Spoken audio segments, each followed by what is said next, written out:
What's up, everybody? Thanks for clicking this video. Thanks for tuning into my channel. My name is Simon Hill, Black American from Louisiana, coming to you live from Budapest, Hungary. Today is February 8th, 2026, about 9 p.m. where I'm at right now, and we are continuing our 18th book in our Book to React series. This is episode 8 of Revolutionary Suicide by Huey P. Newton, the founder of the Black Panther Party, alongside Bobby Seale in Oakland, California, even though Huey P. was born in Monroe, Louisiana, my hometown as well.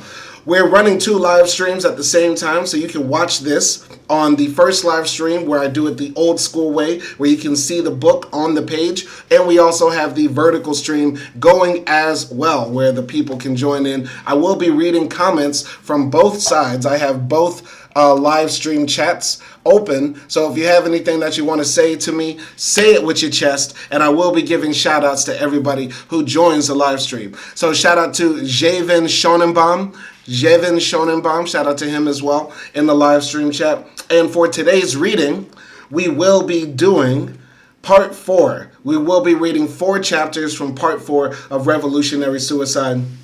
Those are chapters 22, Raising Consciousness, chapter 23, Crisis, October 28th, 1967, chapter 24, Aftermath, and finally chapter 25, Strategy. It's going to be a quite long read. We might be on live for about an hour and a half, knocking these chapters out. But without further ado, let's get into it. Part 4 of Revolutionary Suicide by Huey P. Newton. And one more time, shout out to Javen Schonenbaum up in the chat. Part 4.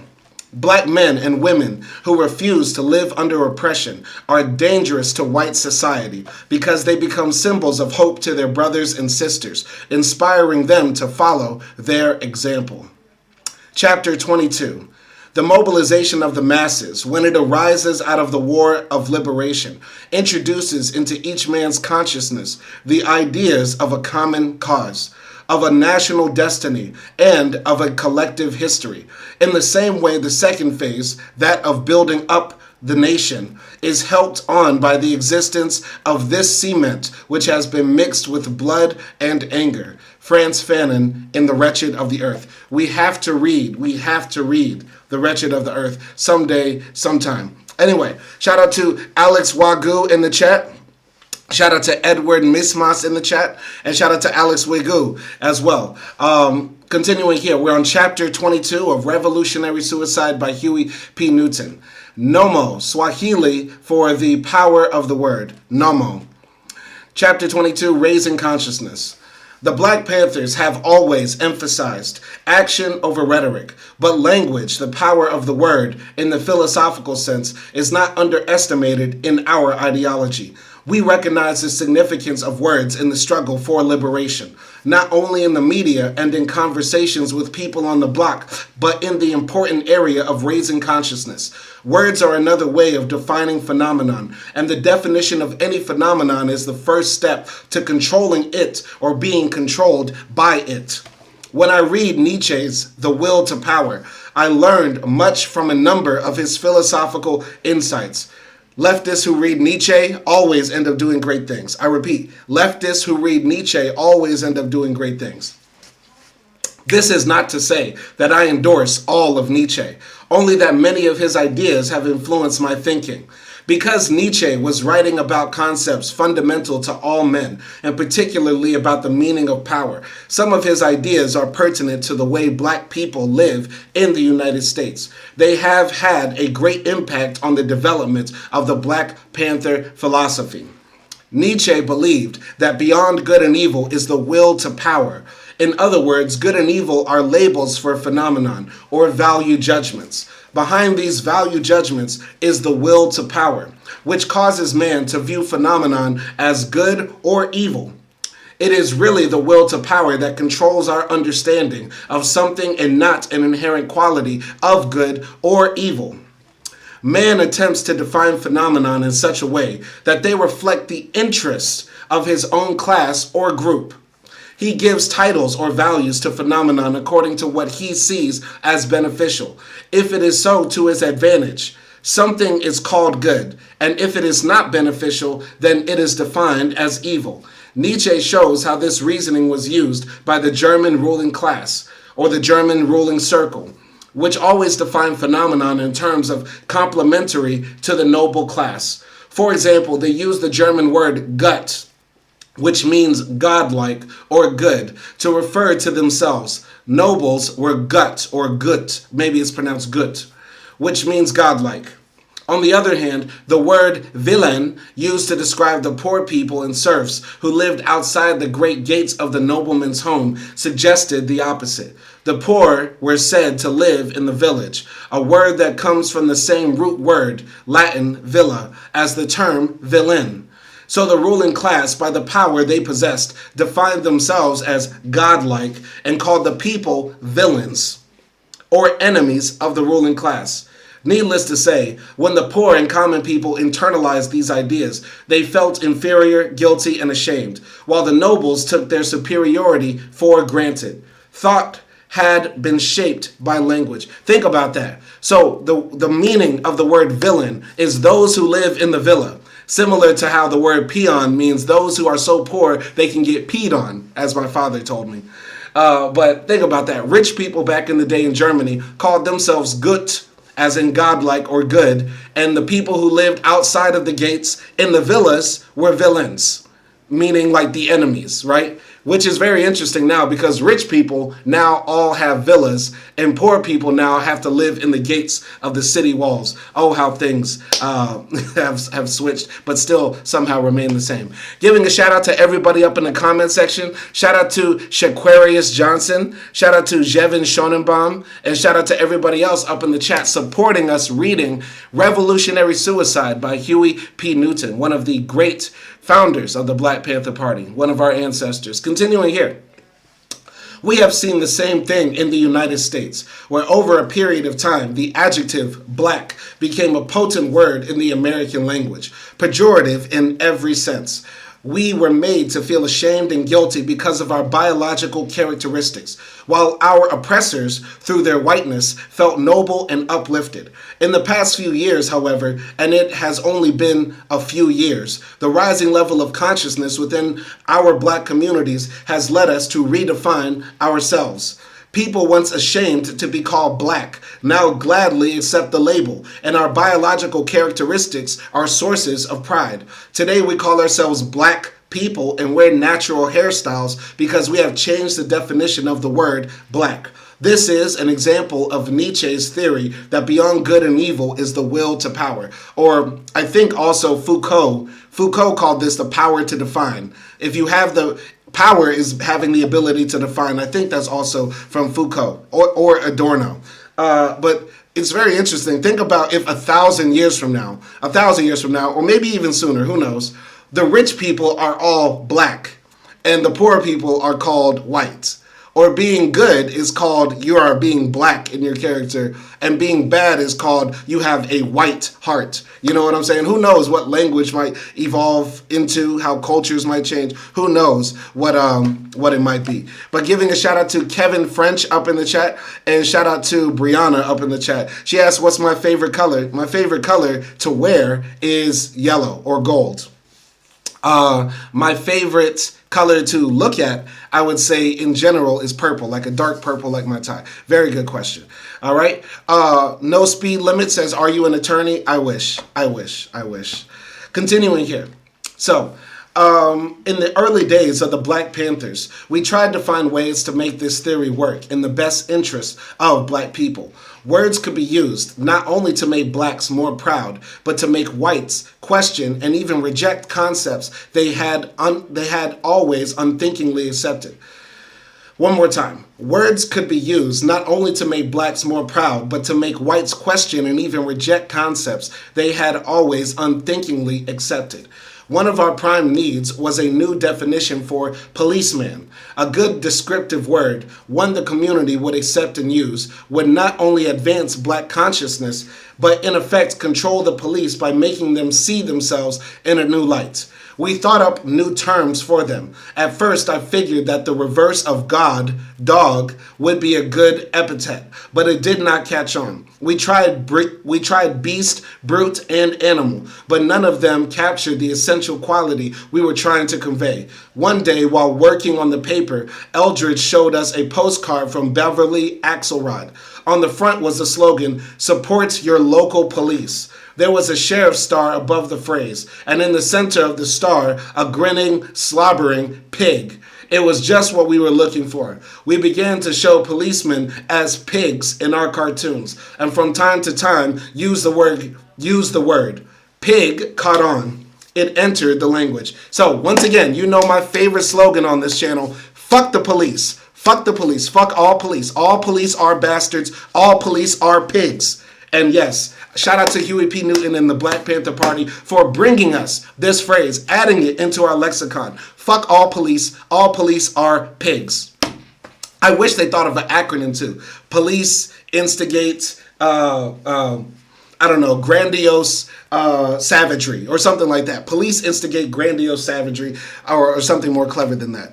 But yeah, shout out to Quincess up in the chat. She says, or he says hello. Shout out to Quincess and everybody else joining the live stream. Continuing here. So, this was a form of psychological warfare. It raised the consciousness of the people and also inflicted a new consciousness on the ruling circle. If whites and police became caught up in this new awareness, they would soon defect from their own ranks and join us to avoid feelings of guilt and shame. Nietzsche pointed out that this tactic had been used to good effect by the Christians against the Romans. In the beginning, the Christians were weak, but they understood how to make the philosophy of a weak group work for them. By using phrases like "the meek shall inherit the earth," they imposed a new idea on the Romans, one that gave rise to doubt and led to defections to the new sect. Once Christians stated that the meek shall inherit the earth and won over members, they weakened the strength of those in power. They were to be the victors. People like to be on the winning side. We have seen the same principle work on college campuses in this country. Many white youths now identify with blacks. The identification is manifested in clothes, rhetoric, and lifestyles.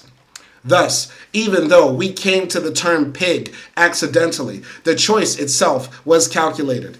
Pig was perfect for several reasons. First of all, words like swine, hog, sow, and pig have always had unpleasant connotations. The reason for this probably has theological roots, since the pig is considered an unclean animal in Semitic religions. In the English language, well-established pig epithets are numerous. We say that someone eats like a hog, is a filthy swine, and so on. In Portrait of the Artist as a Young Man, James Joyce uses swine as a destructive, devouring image when he describes Ireland as an old sow that eats her farrow. So the word pig is traditionally associated with grotesque qualities, just like the police, who are all pigs. Shout out to Kevin Astola up in the chat, and shout out to everybody else up in the chat as well. So, the pig, in reality, is an ugly and offensive animal. It likes to root around in the mud. It makes hideous noises. It does not seem to relate to humans as other animals do. Further, anyone in the black community can relate.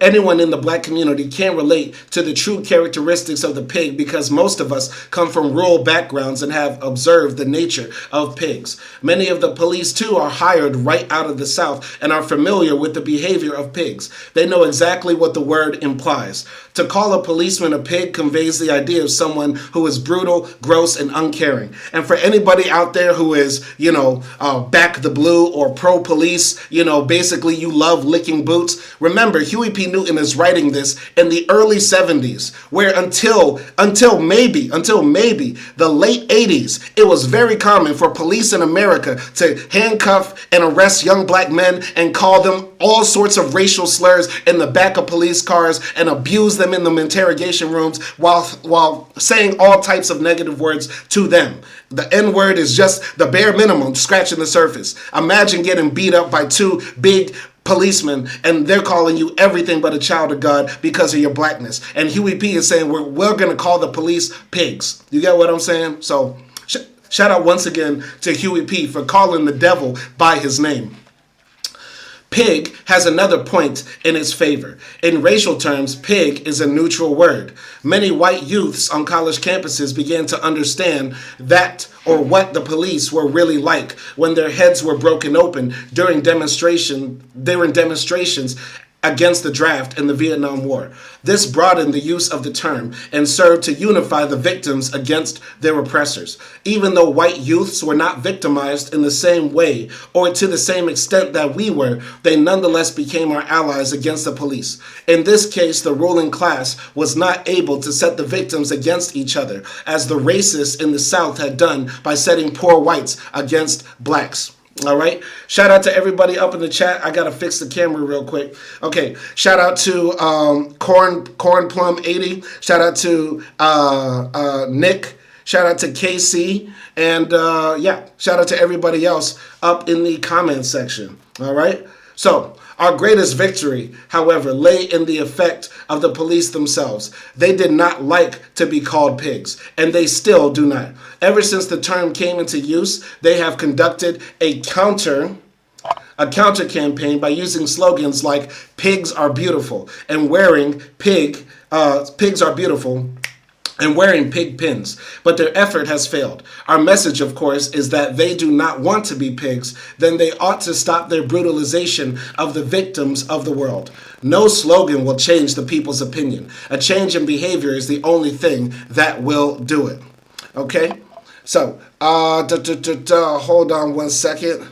Hold on one second. We have to, this is what we're going to do. We're going to put this person in timeout because while you might disagree with my very correct politics, or you don't like reading because you're a white right-winger, what we're not going to do is racially abuse black people on my channel, okay? None of that. None of that. All other jokes, all other things are okay, but racially abusing black people, that will get you blocked, okay? Don't think because I'm not reading your comments out loud doesn't mean I'm not seeing what you're saying. All white supremacists, you have no business being on this channel. You have no business existing in society, okay? And if I could snap my fingers, all of you would be decapitated instantly. And that only includes white supremacists and anti-black racists, okay? So just because I'm not reading it out loud doesn't mean I am not seeing it. And I will use the power that YouTube has invested in me to get your ass out of here, okay? All right, so shout out to ASO, I can't pronounce that, Ben Weka. Shout out to Ben Weka up in the chat for leaving comments. We're going to continue here. So basically, the police didn't like being called pigs, and they tried to reverse engineer the term. Continuing here. So another expression that helped to raise black people's consciousness is all power to the people. An expression that has meaning on several levels: political, economical, and metaphysical. It was coined by the Black Panther Party around the same time as pig and has also gained wide acceptance. When we created it, I had in mind some distinct philosophical goals for the community that many people did not understand. The police and the press wanted everyone to believe that we were nothing more than a bunch of young toughs strutting around with guns in order to shock people. But Bobby and I always had a clear understanding of what we wanted to do. We wanted to give the community a wide variety of needed programs, and so we began in a way that would gain the community's support. At the same time, we saw the necessity of going beyond these first steps. In developing our newspaper, we were working toward our long-range goals of organizing the community around programs that the people would come to believe in strongly. We hoped these programs would come to mean so much that the people would take up guns for defense against any maneuvers by the oppressor. So, this is the thing. The Black Panthers started these survival programs, which are things like the free breakfast program they were famous for, and carried around the guns. They didn't carry around the guns so that people support them to continue to carry around guns and act like, paramilitary forces in America. But really, they were doing the survival programs and showing people, if you want to protect what the community can do for you, you also have to arm up. You also have to carry the gun. Think about this. Think about what Huey is saying right here. We hoped these survival programs, the community resource programs that they were providing for people, would come to mean so much that the people would take up guns for defense against any maneuvers by the oppressor to take away those programs from them. Very, very powerful, and I don't think a lot of people consider that when they're evaluating the Black Panther Party, their legacy, their history, etc., etc. And that's why we read these books, so that we can learn more. Shout out to Zilla up in the chat. Shout out to Ninja Code in the chat as well, and everybody else who is joining the live stream. Let's continue here. So all these programs were aimed at one goal: complete control of the institutions in the community. Every ethnic group has particular needs they know and understand better than anybody else. Each group is the best judge of how its institutions ought to affect the lives of its members. Throughout American history, ethnic groups like the Irish and Italians have established organizations and institutions within their own communities. When they achieved this political control, they had the power to deal with their problems. Yet there still is another necessary step. In the Black community, mere control of our own institutions will not automatically solve problems. For one thing, it is difficult to get enough places of work in the community to produce full employment for Blacks. The most important element in controlling our own institutions will be to organize them into cooperatives, which would end all forms of exploitation. Then the profits or surplus from the cooperatives would be returned to the community, expanding opportunities on all levels and enriching life. Beyond this, our ultimate aim is to have various ethnic communities cooperating in a spirit of mutual aid, rather than competing. In this way, all communities will be allied in a common purpose through the major social, economic, and political institutions in the country. So once again, Huey P. Newton is attacking Black capitalism. There's some people out there who honestly believe they can parade around like Black Panthers, that they can wear the black berets and the black leather jackets and the black gloves and the shotguns in their hand, and then say, brother, we need to start up an LLC. Brother, we need to start, selling veneers. You know what I'm saying? Like, just crazy shit. People start believing in Black capitalism, the power of the black dollar, and all that sort of stuff. And here Huey P. Newton is laying it out clear. In 1972 is no different than 2026. The communities that we live in as Black people are incapable of providing full Black employment. It's impossible. And even if they were able to do full Black employment, it would be exploitative labor, because the capital that is produced from these companies does not go and evenly distributed amongst the people in the community. You get what I'm saying? So that is the problem. And Huey P. Newton is expertly pointing this out. So, continuing here in Huey P. Newton's Revolutionary Suicide, Chapter 22. This is our long-range objective. Although we are far from realizing it, it is important that the people understand that what we want for them and what are indeed their natural rights. I repeat, although we are far from realizing it, it is important that the people understand what we want for them and what are indeed their natural rights. Therefore, the slogan, "All Power to the People," sums up our goals for Black people, as well as our deep love and commitment to them. All power comes from the people, and all power must ultimately be vested in them. Anything else is theft. Our complete faith in the people is based on our assumptions about what they require and deserve. The first of these is honesty. When it became apparent in the early days that the Black Panthers were a growing force, some people urged us to take either accommodating positions for small gains or a black line based solely on race, rather than economic or social strategy. These people were talking a black game they did not really believe in, but they saw that the people believed and that the black line could be used to mobilize them.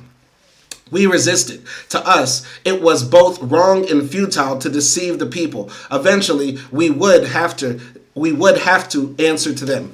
In the metaphysical sense, we base the expression all power to the people on the idea of man as God.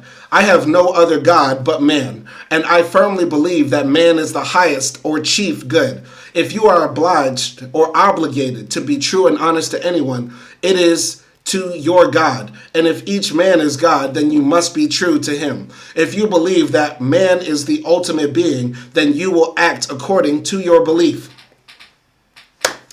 I wish I read this when I was 16 or 17, when I was like a 5%er. You know what I'm saying? When I was studying my 120 lessons and all that, because that would have took me over the edge. You know what I'm saying? Huey P. Newton says in his own book, man is God, and then I would extrapolate it towards the black man is God and everything else the 5%ers believe. That would have been ill. You know what I'm saying? But I'm going to continue here. That's just dope. But it's kind of interesting how out of nowhere in part 4 we're going very metaphysical, very philosophical, in what so far has been a very grounded memoir. But now Huey is talking about theory and philosophy, and it's very interesting. He's going in this direction. Continuing here. So, I have no other God but man, and I firmly believe that man is the highest or chief good. If you are obligated to be true and honest to anyone, it is to your God. And if each man is God, then you must be true to him. If you believe that man is the ultimate being, then you will act according to your belief. Your attitude and behavior toward man is a kind of religion in itself, with high standards of responsibility.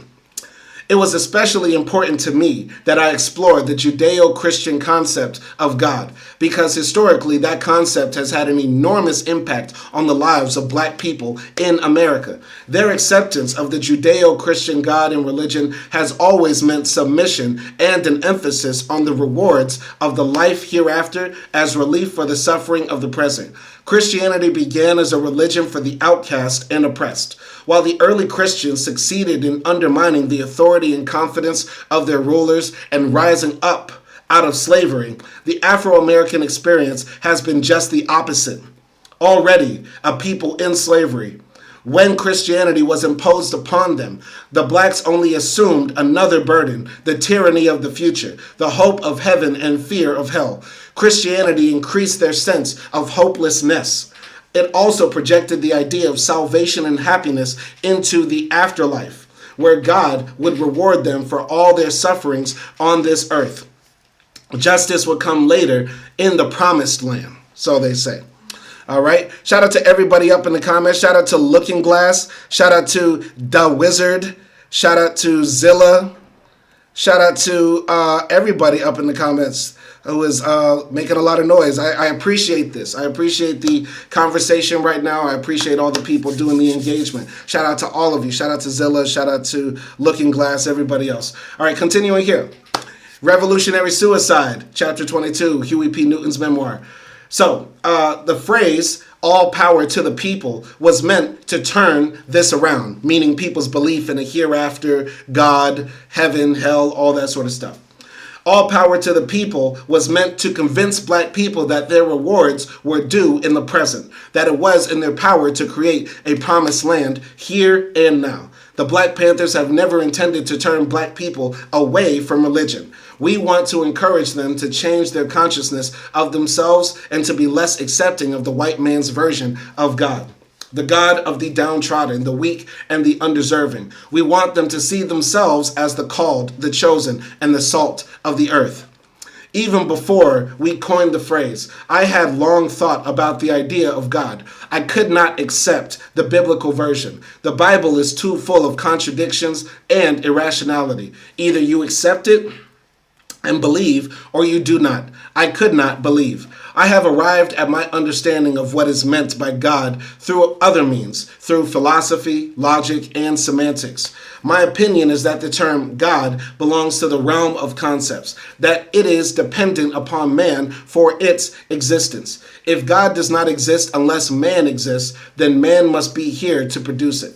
It logically follows then that man created God. And if the creator is greater than if the creator is greater than that which is created, then we must hold that man is the highest good. All right? Shout out to Young Chazi up in the chat, and shout out to Zilla up in the chat as well. Continuing here. I can understand why man feels the need to create God, particularly in earlier periods of history when scientific understanding was limited. The phenomenon that man observed around him in the universe sometimes overwhelmed him. He could not explain or account for them. Therefore, he created something in his mind that was greater than these phenomenon, something that was responsible for the mysteries in nature.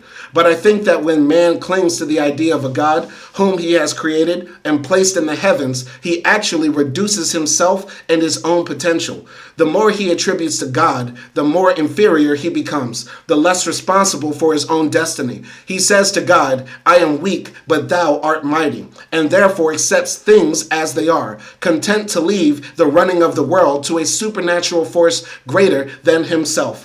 This attitude embodies a kind of fatalism, which is inimical to growth and change. On the other hand, the greater man becomes, the less his God will be.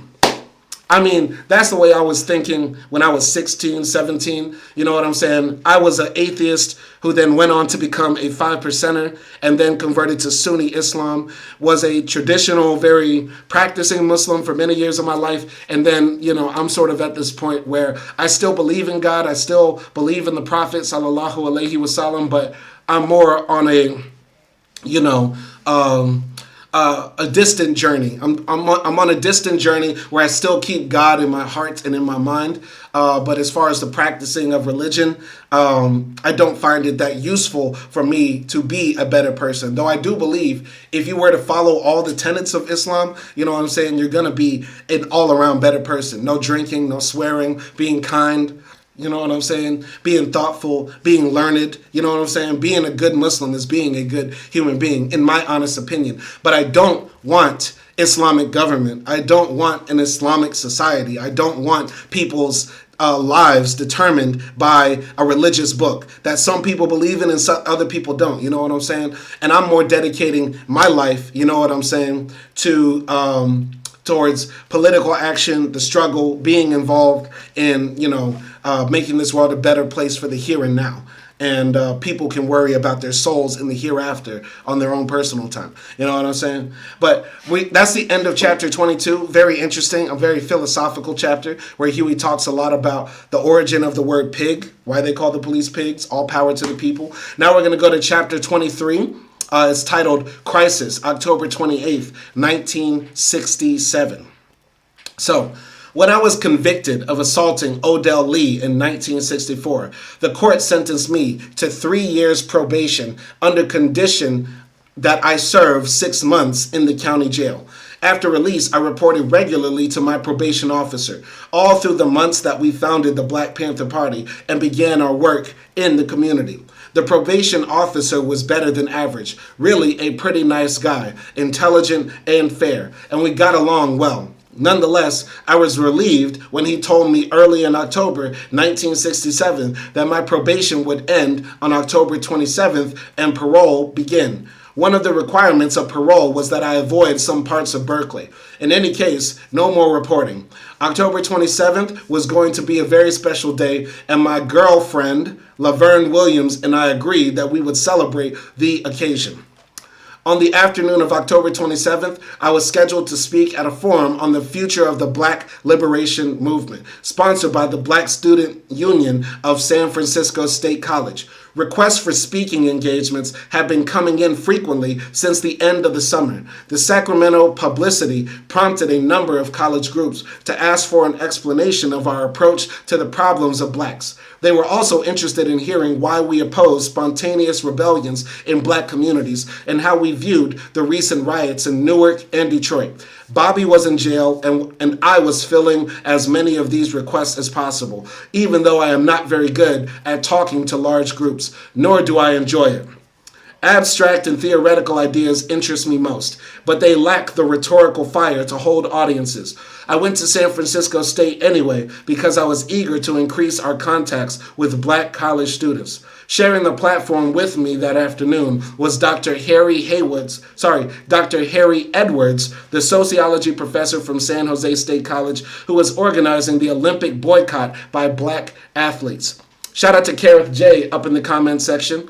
Before I read Kareth's comment, I gotta say, Huey P. Newton was famously a bad public speaker. It's very interesting because he's in the pantheon of our greats. You know, we have Frederick Douglass, you know what I'm saying? We got Martin, Malcolm, Huey P., you know what I'm saying? But most of the people that we consider our greats, Booker T, W.E.B. Du Bois, they were great public speakers. They were noted for being able to deliver oratory at a, bombastic Cicero level. You know what I'm saying? Huey P. Newton was famously known for giving long-winded, boring speeches that sort of meandered on for hours and hours. You know what I'm saying? And it's not just me saying this. You can find this in Asada's book, Angela Davis's book, and now that we're reading Huey P. Newton's own memoir, Revolutionary Suicide, he says it himself. I'm bad at public speaking. So don't feel bad about your own lack of oratory skill. Going to Kareth J., he said, could you say that tangible legislative and executive responses of U.S. government show it consider the Black Panthers a greater threat than the communist or socialist parties of Harry Haywood's era? I don't believe after reading, number one, I still have to do more research about how the U.S. government infiltrated and destabilized the communists. After reading Harry Haywood's book and reading his recount of the Communist Party and how they went through the Browder years when Browder became the chairman of the Communist Party or whatever, the leader, I highly believe, and there's no evidence to back this up, that Browder was planted there by the FBI, CIA, or some other government agency, three-letter agency. You know what I'm saying? I believe that the communists had momentum, but they were always infiltrated. I believe the Communist Party of the United States was highly infiltrated. You know what I'm saying? And I believe when the Black Panthers popped up, the U.S. government probably used some of the same techniques that they used on the Communist Party on the Black Panthers, but just dialed it up. You know what I'm saying? Because as far as I remember right now, and with my limited knowledge about the communists and the socialists of the United States in the early and mid 20th century, there wasn't like a Fred Hampton situation. Like the police didn't just break in and just shoot a young communist leader in the chest while he was sleeping. You know what I'm saying? And we do know that the Black Panthers were infiltrated by the alphabet boys, but I wouldn't say, one was greater or better. You know what I'm saying? As we know about the communists in the United States, there are laws still on the books today, like I believe in Louisiana, but definitely in Texas, where you cannot be even on the ballot if you are a communist. You cannot be a member of a certain type of union, like the AFL-CIO, if you are a known communist. You know what I'm saying? There's a lot of discriminatory legislature against the communists. And as we read yesterday about the Black Panthers, they passed one legislation saying that you can't ride around with loaded ammunition in the car, against the Black Panthers, right? When the Panthers famously stormed into Sacramento, they passed that law. I forgot the name, but it was named after one of their state senators who was basically trying to get at the Black Panthers. You know what I'm saying? So I don't know. I don't want to compare, but I would say that there's probably a lot of similarities. But I'd be interested to know, what do you think? What do you think, Kareth J? Do you think the U.S. government put more effort into crushing the communists or the Black Panthers? I don't know. I'm going to continue here. So that session was particularly challenging because it offered the opportunity for a lively discussion with people who disagreed with my ideas. This was in 1967, just after one of the longest, hottest summers in American history. Student consciousness had never been higher. I talked about the necessity for Black people to gain control of the institutions in their own communities, eventually transforming them into cooperatives, and of one day working with other ethnic groups to change the system. When I had finished speaking, an informal dialogue began. Almost all of the students' questions and criticisms were directed at the Black Panthers' willingness to work in coalition with white groups. We maintained this was possible as long as we controlled the programs, but the students were opposed to working with white groups, or for that matter, almost anyone but blacks. While this viewpoint was understandable to me, it failed to take into consideration the limitations of our power. We needed allies, and we believed that alliances with young whites, students and workers, were worth the risk. So, As you know, I started reading this book around the time the Black Panthers came back up in the zeitgeist because there's this new guy, Paul Birdsong, running around claiming he represents the Panthers, right? He's the new Black Panther Party. He recently changed his party name to the Black Lion Party, and many people were mad that Paul Birdsong went out with his Panthers to protest against ICE. And he said if a police officer come up to him, he's going to put a hole in him the size of a window. But all the black people on the internet were mad at him because he was protesting against ICE. You know, the people who said, I will vote for Donald Trump are now getting what they voted for. And here Huey P. Newton is dealing with the same thing. Basically, black people were saying, we don't want to work with anybody else. We only want to work with black people. We don't care about working with whites, whether they be liberal or leftist. We only want to work with our people. And Huey P. Newton is throwing his hands up in the air saying, this isn't what I believe. This isn't what the party is about. But if this is what the people are asking for, then we have to understand them. We have to meet the people where they are. Continuing here. I pointed out that many young whites had suddenly discovered hypocrisy. Their fathers and forefathers had written and talked brotherhood and democracy while practicing greed, imperialism, and racism. While speaking of the rights of mankind and equality for all, a free enterprise, the profit system, individualism, and healthy competition, they had plundered the wealth of the world and enslaved blacks in the United States. White youths now saw through this hypocrisy and were trying to bring about changes through traditional electoral politics. But reality is impervious to idealism. These youngsters were discovering what blacks knew in their bones, that the military-industrial complex was practically invincible and had in fact created a police state, which rendered idealism powerless to change anything. This led to disillusionment with their parents in the American power structure. At that point of disillusionment, they began to identify with the oppressed people of the world, as it is for a lot of white leftists. You know what I'm saying? Like, honestly, I feel bad. I feel bad for a lot of white folks for this reason. And I'm going to say this after I come back and open the window.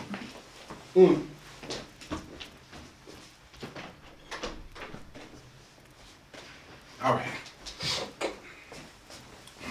Ooh. All right. Sorry, I had to open the window. It's getting hot in here. I'm going so hard. All right. I'm saying this. I was thinking about this literally before I started this live stream. It's got to be bad to be a young millennial or Gen Z white person, right? Because if you're a young millennial Gen Z white person who's not MAGA, who has not gone off the deep end, who's not reactionary, it probably sucks going home for Thanksgiving dinner. Because it's a high probability that dad, granddad, all your uncles, your aunties, your mama is MAGA.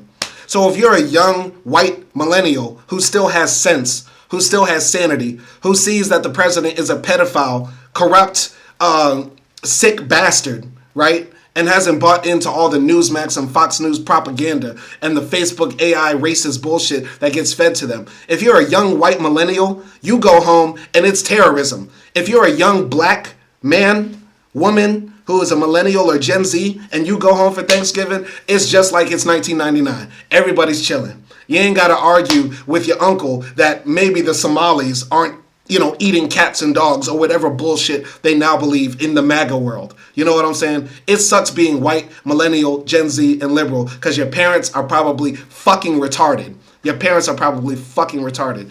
Anyway, I'm going to read this comment here. Kareth J says, at least to me it's apparent that cheap drugs were a response to credible social organizing of the Black Panther Party. I don't know.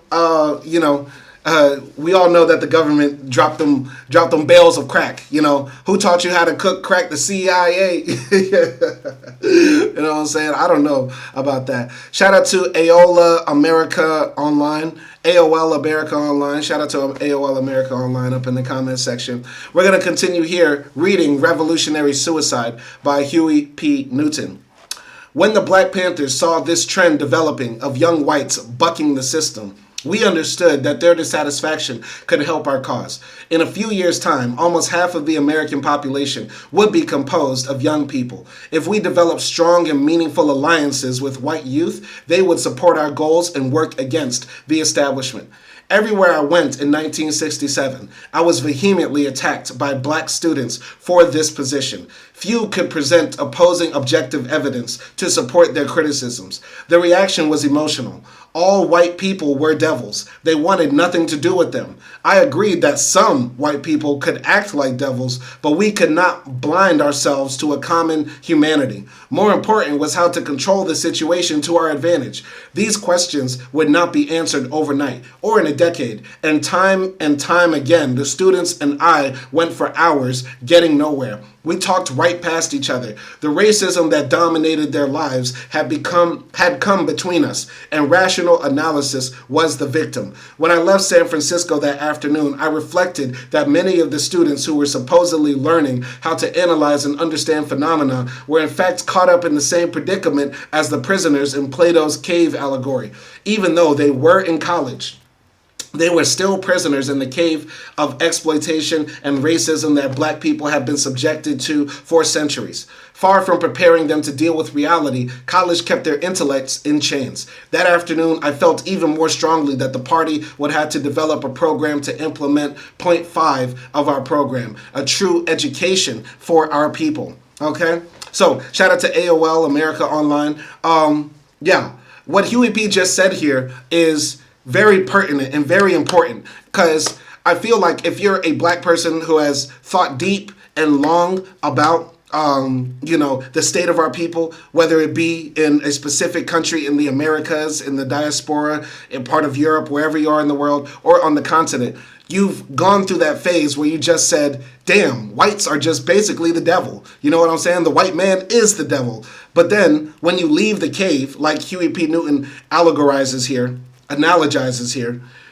and you see that the shadows on the wall is just a byproduct of the sun, then you realize, oh shit, it's not just that whites are inherently racist or evil. White people are not inherently racist or evil. In fact, white people don't exist. It's a creation of a system meant to exploit and divide working people. It's meant to divide people based on skin color. Some random shit that some people came up with a few hundred years ago when they were trying to develop capitalism. You get what I'm saying? And that's the issue here. And so Huey P. Newton is saying here, like, listen, he went to go talk to the grassroots, the young black college students who are revolutionary, fired up, and all they have to say is that the white man's the devil, the white man's the devil. And Huey P. Newton is like arguing with them like, no, not all white people are just evil. That's stupid. That's reactionary. You know what I'm saying? So that's the problem here. I'm going to go to the comments. AOL, So AOL America Online says he's a graduate student, or he's in a graduate program. He could be a teacher in the program. Who knows? And he's saying he sees a lot of the same things. You know what I'm saying? And he says it's a lot of groupthink. And shout out to Zilla up in the chat as well. Let's keep the conversation going. I like the comments. If it's an intellectual comment, I will be reading it. I will be reading it if I can tell that you're using some brain cells up here. Let's continue here. So, when I returned home around 6:30, I had a happy, righteous dinner of mustard greens and cornbread with my family. We discussed the college students and their attitudes and how difficult it had been to get through to them. That was our last meal together as a family for 33 months. But I had no premonition of this when I left the house and set out on foot for Laverne's. The friends with me at San Francisco State had taken the car after driving me home. On the way, I planned our evening together and thought about some of the things I might do now that I no longer had to report to my probation officer. At Laverne's house, I found to my disappointment that she was ill and did not feel like going out. Although I wanted to stay with her, she insisted that I take her car and celebrate. She knew how much it meant to me that probation was over. By this time, it was getting late, close to 10, so I decided to visit a few of my favorite places. Nothing about my movements that evening was out of the ordinary. I went first to the Bosun's Locker, the bar where I had started recruiting. Most of the people there were close or casual friends, and I talked, discussing my new freedom and celebrating with a liberation drink, Cuba Libre, a rum and coke. From there, I went to a nearby church where a social was in full swing. Every Wednesday night, this church held an Afro history class, and on Friday nights, a well-attended social with dancing and punch. I had one more place to go, a party being given by friends on San Pablo Street in Oakland. About 2 a.m., when the social was ending, I set out for the party with Gene McKinney, a friend I had known since grammar school. By now, it was October 28th. I was officially a free man and feeling great. Even though the food was gone by the time we got to San Pablo Street, I did not mind. It was good to mingle with the people and talk about the Black Panthers and answer their questions. We stayed until the very end, 4 a.m.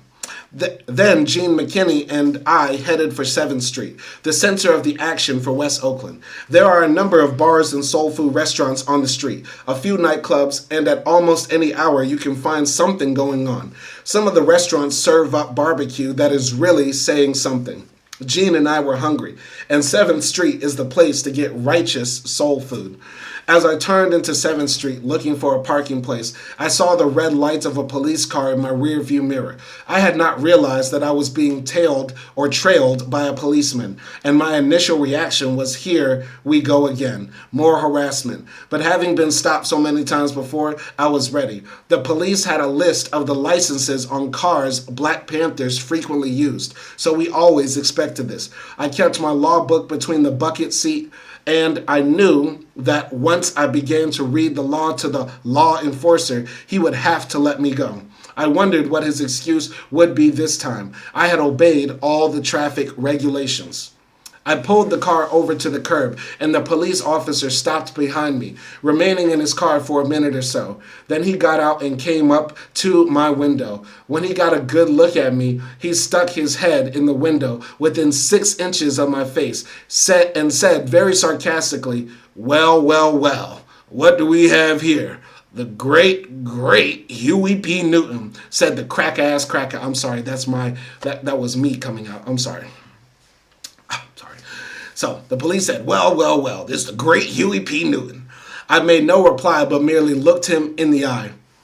He acted like a fisherman who had just landed a prize catch he had never dreamed of landing. Then he asked for my driver's license, which I gave to him. "Who does the car belong to?" he asked. I told him it belongs to Miss Laverne Williams and showed him the registration. After comparing it with the license, he gave me the license back and went to his car with the registration. While I sat in the car waiting for him to finish, another police officer pulled up behind the first one. This was not unusual, and I attached little significance to it. The second officer walked up to the first officer's car, and they talked for a moment. Then the second officer came to my window and said, "Mr. Williams, do you have any further identification?" I said, "What do you mean, Mr. Williams? My name is Huey P. Newton, and I have already shown my driver's license to the first officer." He just looked at me, nodding his head, and said, "Yes, I know who you are." I knew they both recognized me because my picture and name were known to every officer in Oakland, as were Bobby's and most of the other Black Panthers. The first officer then came back to my car, opened the door, and ordered me out, while the second officer walked around to the passenger side and told Gene McKinney to get out. He then walked Gene to the street side of the car. Meanwhile, I picked up my law book from between the seats and started to get out. I thought it was my criminal evidence book, which covers laws dealing with reasonable cause for arrest and the search and seizure laws. If necessary, I intended to read the law to the policeman, as I had done so many times in the past. However, I had mistakenly picked up my criminal law book, which looks exactly like the other one. All right? Shout out to Weglick up in the chat. Continuing here, Huey P. Newton says in Revolutionary Suicide, chapter 23, "I got out of the car with the book in my right hand and asked the officer if I was under arrest. He said, 'No, you're not under arrest. Just lean on the car.' I leaned on top of the car, a Volkswagen, with both hands on the law book while the officer searched me. He did it in a manner intended to be degrading, pulling out my shirt tail, running his hand over my body, and then he searched my legs, bringing his hands up into my genital area. He was both disgusting and thorough. All this time, the four of us were in the street. The second officer was Gene McKinney. I could not see what they were doing. The officer then told me to go back to his car because he wanted to talk to me. Taking my left arm in his right hand, he began walking, or rather pushing me toward his car. But when we reached it, he kept going until we had reached the back door of the second police car, where he brought me to an abrupt halt. At this, I opened my law book and said, "You have no reasonable cause to arrest me." The officer was to my left, just slightly behind me. As I was opening the book, he snarled, "You can take that book and shove it up your ass," with a hard R. Repeat, the officer said to Huey P. Newton, when Huey P. Newton, all he did was want to read the law book to the law enforcer, to the police officer, who are only meant to protect and serve, who are only meant to be in the community to try to, help people, right? That's what the police are there for, right? The police officer said to Huey P. Newton, "You can take that law book and shove it up your ass," with the hard R. With that, he stepped slightly in front of me and brought his left hand up into my face, hooking me with a smear that was not a direct blow, but more like a solid, straight arm. This momentarily dazed me, and I stumbled back 4 or 5 feet and went down on one knee, still holding on to my book. As I started to rise, I saw the officer draw his service revolver, pointed at me, and fire. Damn.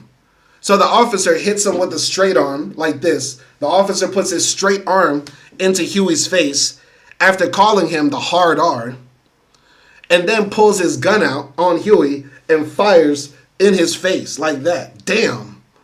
God damn. Shout out to OG Kicks up in the chat. Shout out to OG Kicks up in the chat. My stomach seemed to explode, as if someone had poured a pot of boiling soup all over me, and the world went hazy. There were some shots, a rapid volley, but I have no idea where they came from. They seemed to be all around me. I vaguely remember being on my hands and knees on the ground, disoriented, with everything spinning. I also had the sensation of being moved or propelled. After that, I remember nothing. Shout out to Big Wet Burrito. That's a crazy name. Big Wet Burrito, you have the craziest name in the chat. That's crazy.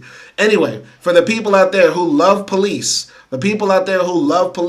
this is a first-hand account of a police officer trying to murder a man, trying to murder an unarmed man who only had a book in his hand.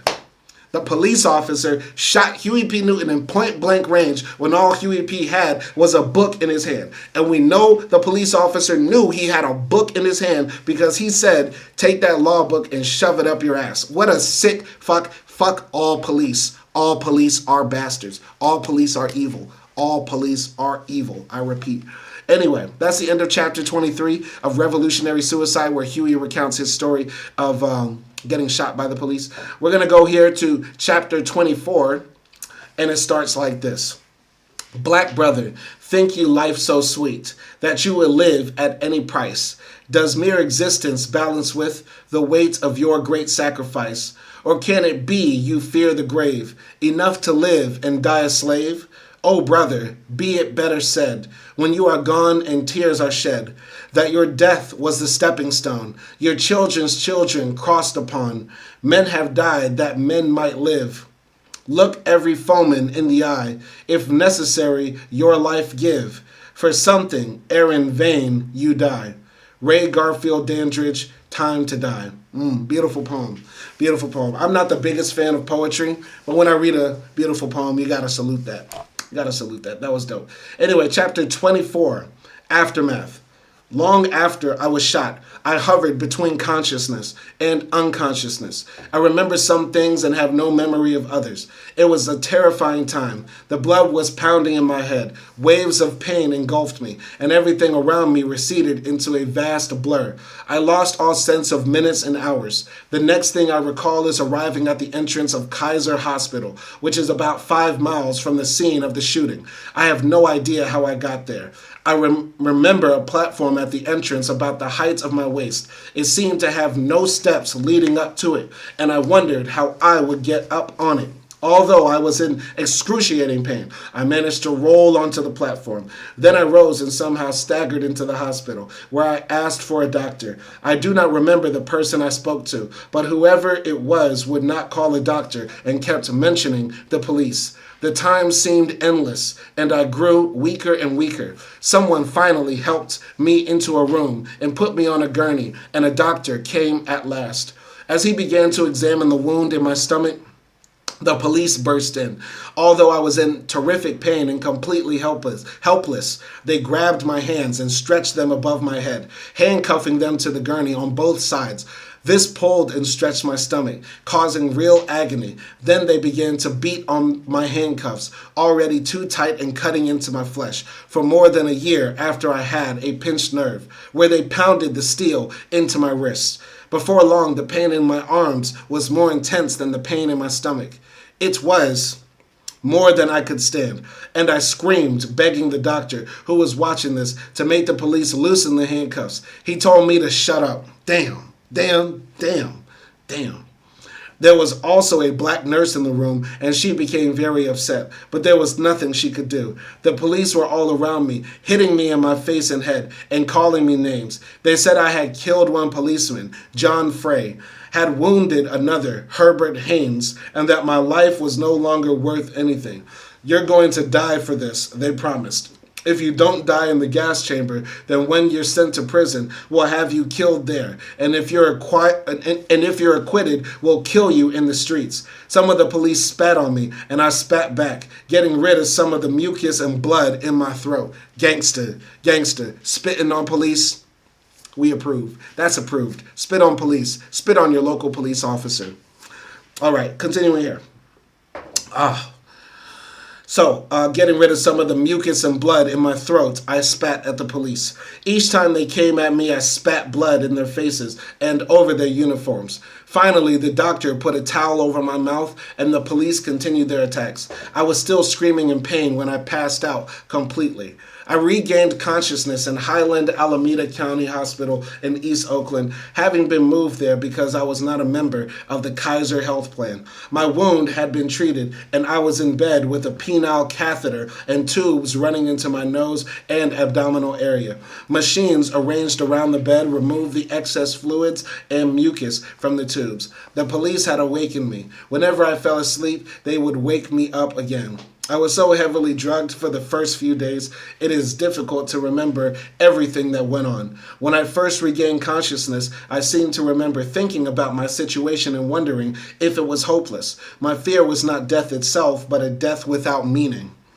I wanted my death to be something that people could relate to, a basis for further mobilization of the community. I remember a radio playing in the room and the announcer saying something about a song dedicated to the Minister of Defense. However, I was not sure I had really heard it. Perhaps it was my imagination. At that point, a nurse came into the room and, seeing I was awake, asked if I had heard the song dedicated to me.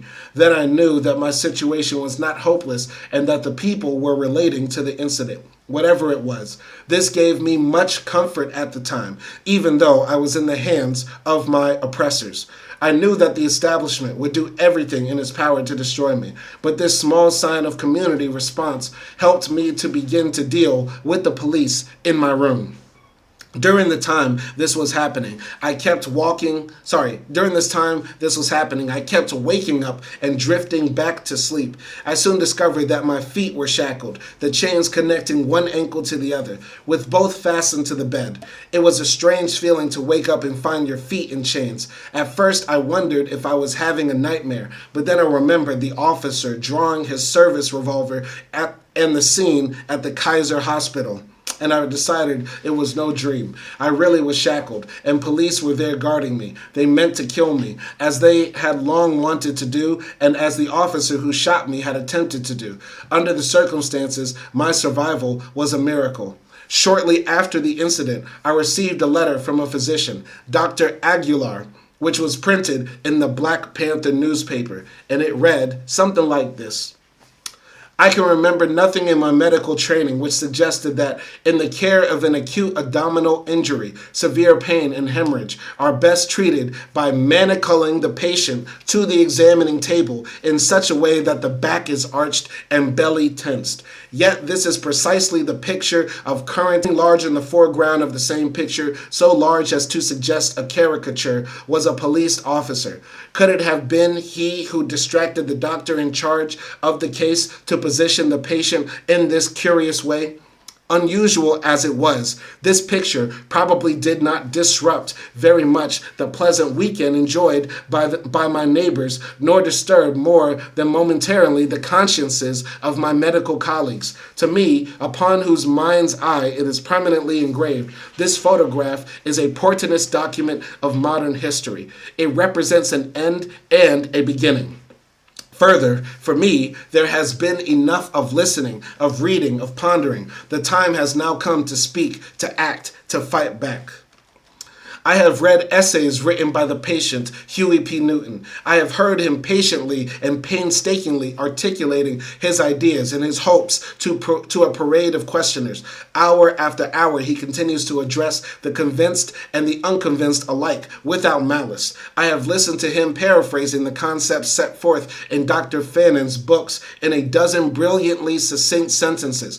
I have listened to him and marveled that a young man of 25 years old. Oh my God. I'm 35 years old. And Huey P has done more with his life than I ever will at only 25 years old, man. Come on now. That's crazy. I have listened to him and marveled that a young man of 25 years can interpret in such scholarly fashion the historic, socioeconomic, and political implications of the trend of modern society, while I, on the other hand, after 45 years, 17 of them spent in study at college and in postdoctoral education, discover I learned little of human value and must begin again. Okay, so it wasn't just me. Even the guy who's a doctor here says, yeah, Huey P. Newton he's a better man than all of us. He's a better man than all of us. He's more advanced. He knows more about humanity than me, a man who spent 13 years studying to become a doctor. Continuing. The beginning, again for me, dates from the last time I saw the patient, several weeks ago in a discussion with a group of people, many of whom came by, listened a while, and left. One such young man called later in the evening to say that he was in jail. He had been detained by the police for what they suspected might be a minor infraction of the motor vehicle code, mistakenly as it turned out, for they quickly determined that no law had been broken. Not content, the police undertook lengthy investigation, which ultimately revealed that the young man had not satisfactorily replied to a charge of driving with an invalid license 1 year ago. For this reason, he was now jailed with a bail set at $550. It took 3 hours to fill out the requisition form, pay the requisite fees, and see the requisite people in order to extricate this black boy from his cell. All right. Shout out to Pro Baller 123 up in the chat. Shout out to Pro Baller showing love. I appreciate that. It's just a jacket, my friend. Just a corduroy jacket. Anyway, so 2 days later, I was driving with a friend on the highway when she was apprehended because of 4 concurrent infractions of the motor vehicle code, including driving without a valid permit for the trailer we were pulling. Nothing happened in spite of the fact that we were detained momentarily some miles farther on for still another infraction, this time a moving violation. We still arrived home in time for dinner. 2 white ladies in their comfortable white neighborhood. My friend told me later her total bail for all of this lawlessness came to $15. So please do not waste my time, my white brothers and sisters, in telling me that justice is dispensed equally under the law to all Americans. I will not believe you. Okay, I didn't know this was a white woman. I did not know that this was a white woman writing a letter. But that's crazy. This white woman is here to say, me and my girlfriends break the law all the time. We be driving drunk, Chardonnay breath just out the window, Miley Cyrus cranked up to the max, screaming, fuck the law. White women breaking the law. And then she's writing a letter saying, y'all don't tell me that Huey P. Newton is in jail for a good reason when us white folks get to break the law all the time. Meanwhile, this young black man is shot with a hole in his stomach from the police, handcuffed to the bed. That's crazy. That's funny. That's pretty funny. Anyway, NOJJWN1YT is up in the comments. I don't know. Y'all need better handles on YouTube, I swear. Y'all just need good names. Anyway, do you support Malcolm X? Well, Malcolm X is dead. There's not much to support. I'm sorry. Well, that's an insane comment.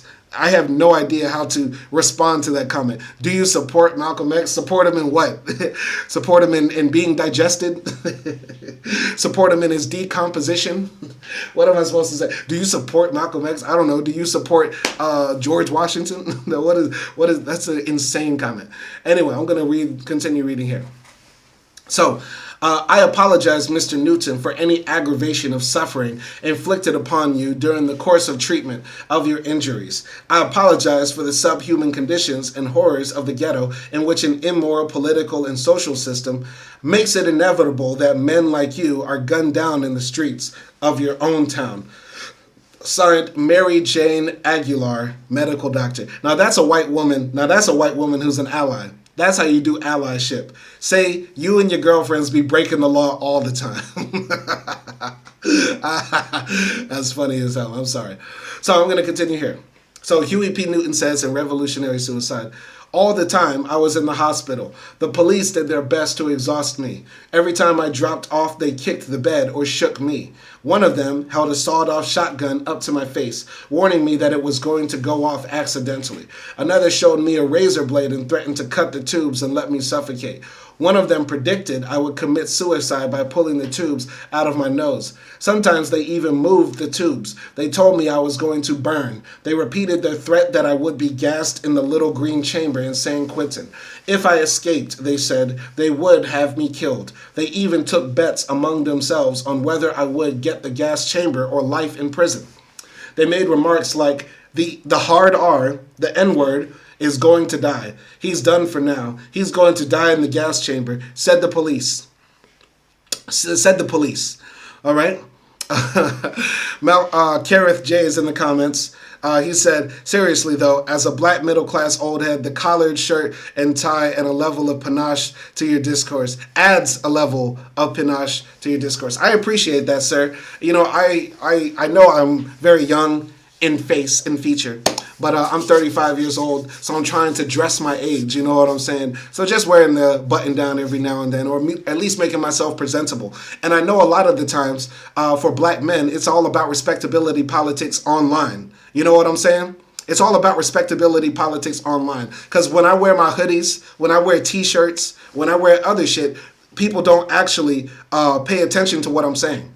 And as you even see in this chat right here, I'm getting called the N-word. I'm being called all types of racial slurs, even though I'm presenting myself in a respectable way, in a very traditional way. And this goes to show, and I want my life to be a demonstration to people, that no matter how many ties you put on, how many suits you wear, to white supremacists, and to the vast majority, I would also argue, of white people who identify as white or make that a core part of their identity, you are not human. There is no level of cologne you can put on, suits you can wear, hard bottom wingtips you can put on your feet to make yourself human to people that want to call a man that looks like this the N-word. You get what I'm saying? There's nothing we can do. So that's a little bit of the Afro-pessimist in me coming out. But I also just like to dress fly. I like to dress fly. And, you know, I'm too old to be wearing like Jordans all the time and shit.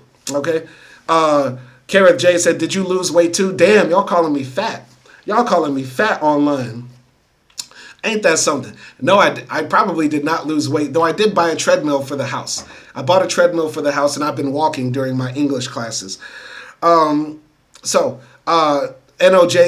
is, okay.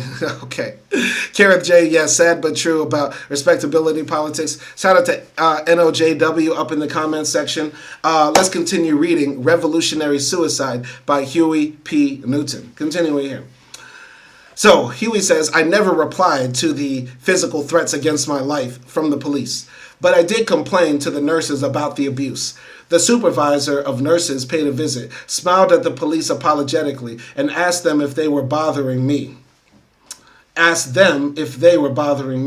Oh, no, of course not, they said, smiling back. When she left, the harassment started again. They even prevented a black nurse from treating me. White nurses came and went at will. But when a black nurse tried to take my blood pressure, the police grabbed her, and she ran terrified from the room. Then the supervisor came back. "Now you know she works here," she said. "You shouldn't bother her like that." This cruel game went on until my family, who could scarcely afford it, just to be with me all the time.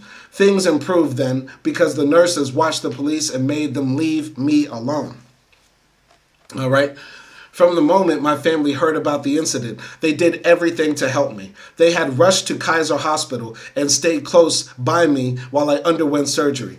Then at Highland Hospital, they hired private nurses to protect me from police abuse. My brother Melvin and my sister Leola, with Eldridge Cleaver and other Black Panthers, began the arrangements for my legal defense. They knew it was going to be difficult since the police were determined to have me convicted and ruin the party.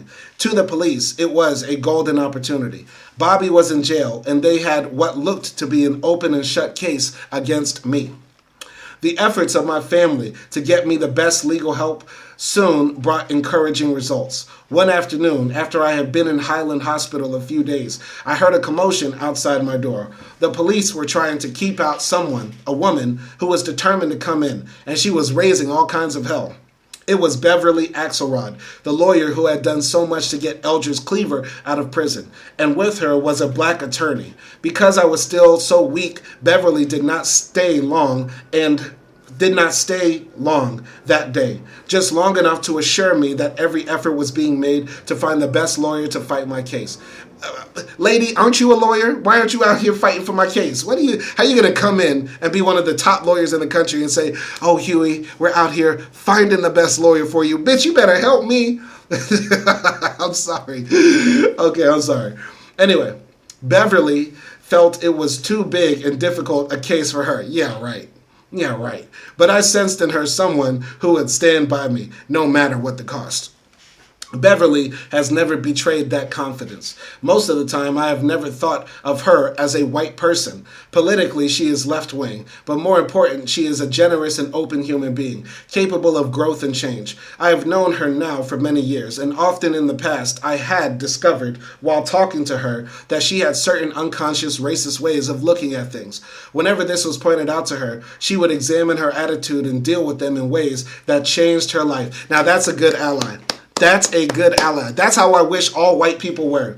You know what I mean? Instead of getting defensive when you call out the anti-blackness that's regular in just white existence, instead of getting defensive or denying, they just examine. They do some self-examination. They actually reach into the parts of Western civilization that are good. Because there's parts of Western civilization that are good. And what is one of the premium quotes, one of the best quotes from Plato? "A life unexamined is not worth living." And if that's not Plato, that's Socrates. But it's one of those old dead white guys that they hold up as the pillars of Western civilization, which is not all bad.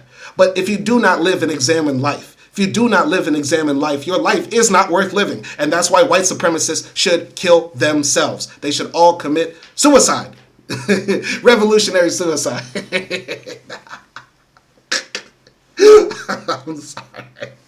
I'm sorry. I crack myself up sometimes. Anyway. So Beverly Axelrod, when she was called out for racism, she examined her attitudes and dealt with them in ways that changed her life. It was this ability to change that convinced me she was genuine and could be trusted. So when she spoke of the lawyer, Charles Gary, during that first visit, I knew I could have confidence in her opinion of him. Beverly had met Gary in the early 1950s when she was a parole officer. She had become a protege of his. He had given her cases and helped her to establish a law practice. She told me that Charles Gary had a long history of defending the politically, racially, and socially depressed. His concern for social justice came from his father, who had fled Armenia after the 1896 massacre and settled in Bridgeport, Massachusetts. There, he had been involved in the early labor movement and led a strike against a factory paying low wages to workers. The family moved to San Francisco in 1915, and Charles put himself through law school, specializing in labor law after graduation. In the early days of his practice, when labor unions did not have the respectability they later enjoyed, he represented 16 unions. Over the years, he became more and more involved in political cases, defending dissenters and activists in unpopular but important causes. He developed a strong sense of commitment to the underprivileged and those whose rights were not fully protected. Because the political dissenter, the accused criminal, and the early trade union organizer were looked upon as social outcasts, Gary maintained that they were most in need of justice and should have the best legal talent. Gary had a reputation as a brilliant trial lawyer with a remarkable gift for cross-examining witnesses and an acute understanding of the jury's importance in political cases. He believed that in political trials, a defense lawyer must try to select a jury that is not so much concerned with law and order as with basic principle, the moral principle of law. I wish more people were like Mr. Gary here, who lived a wild story. He said he was from Armenia. His family had fled Armenia. His father had fled Armenia. Listen, there are a few black people in the world. There are a few white people.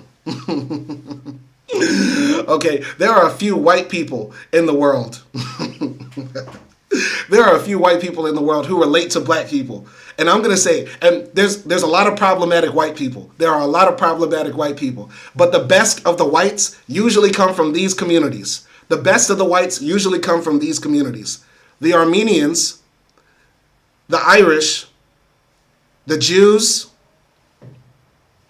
Here's a curveball. I'm going to throw this out there. And I know y'all going to kill me. The best of the whites, Italy. I know. Moolies, all sorts of, yeah, I know.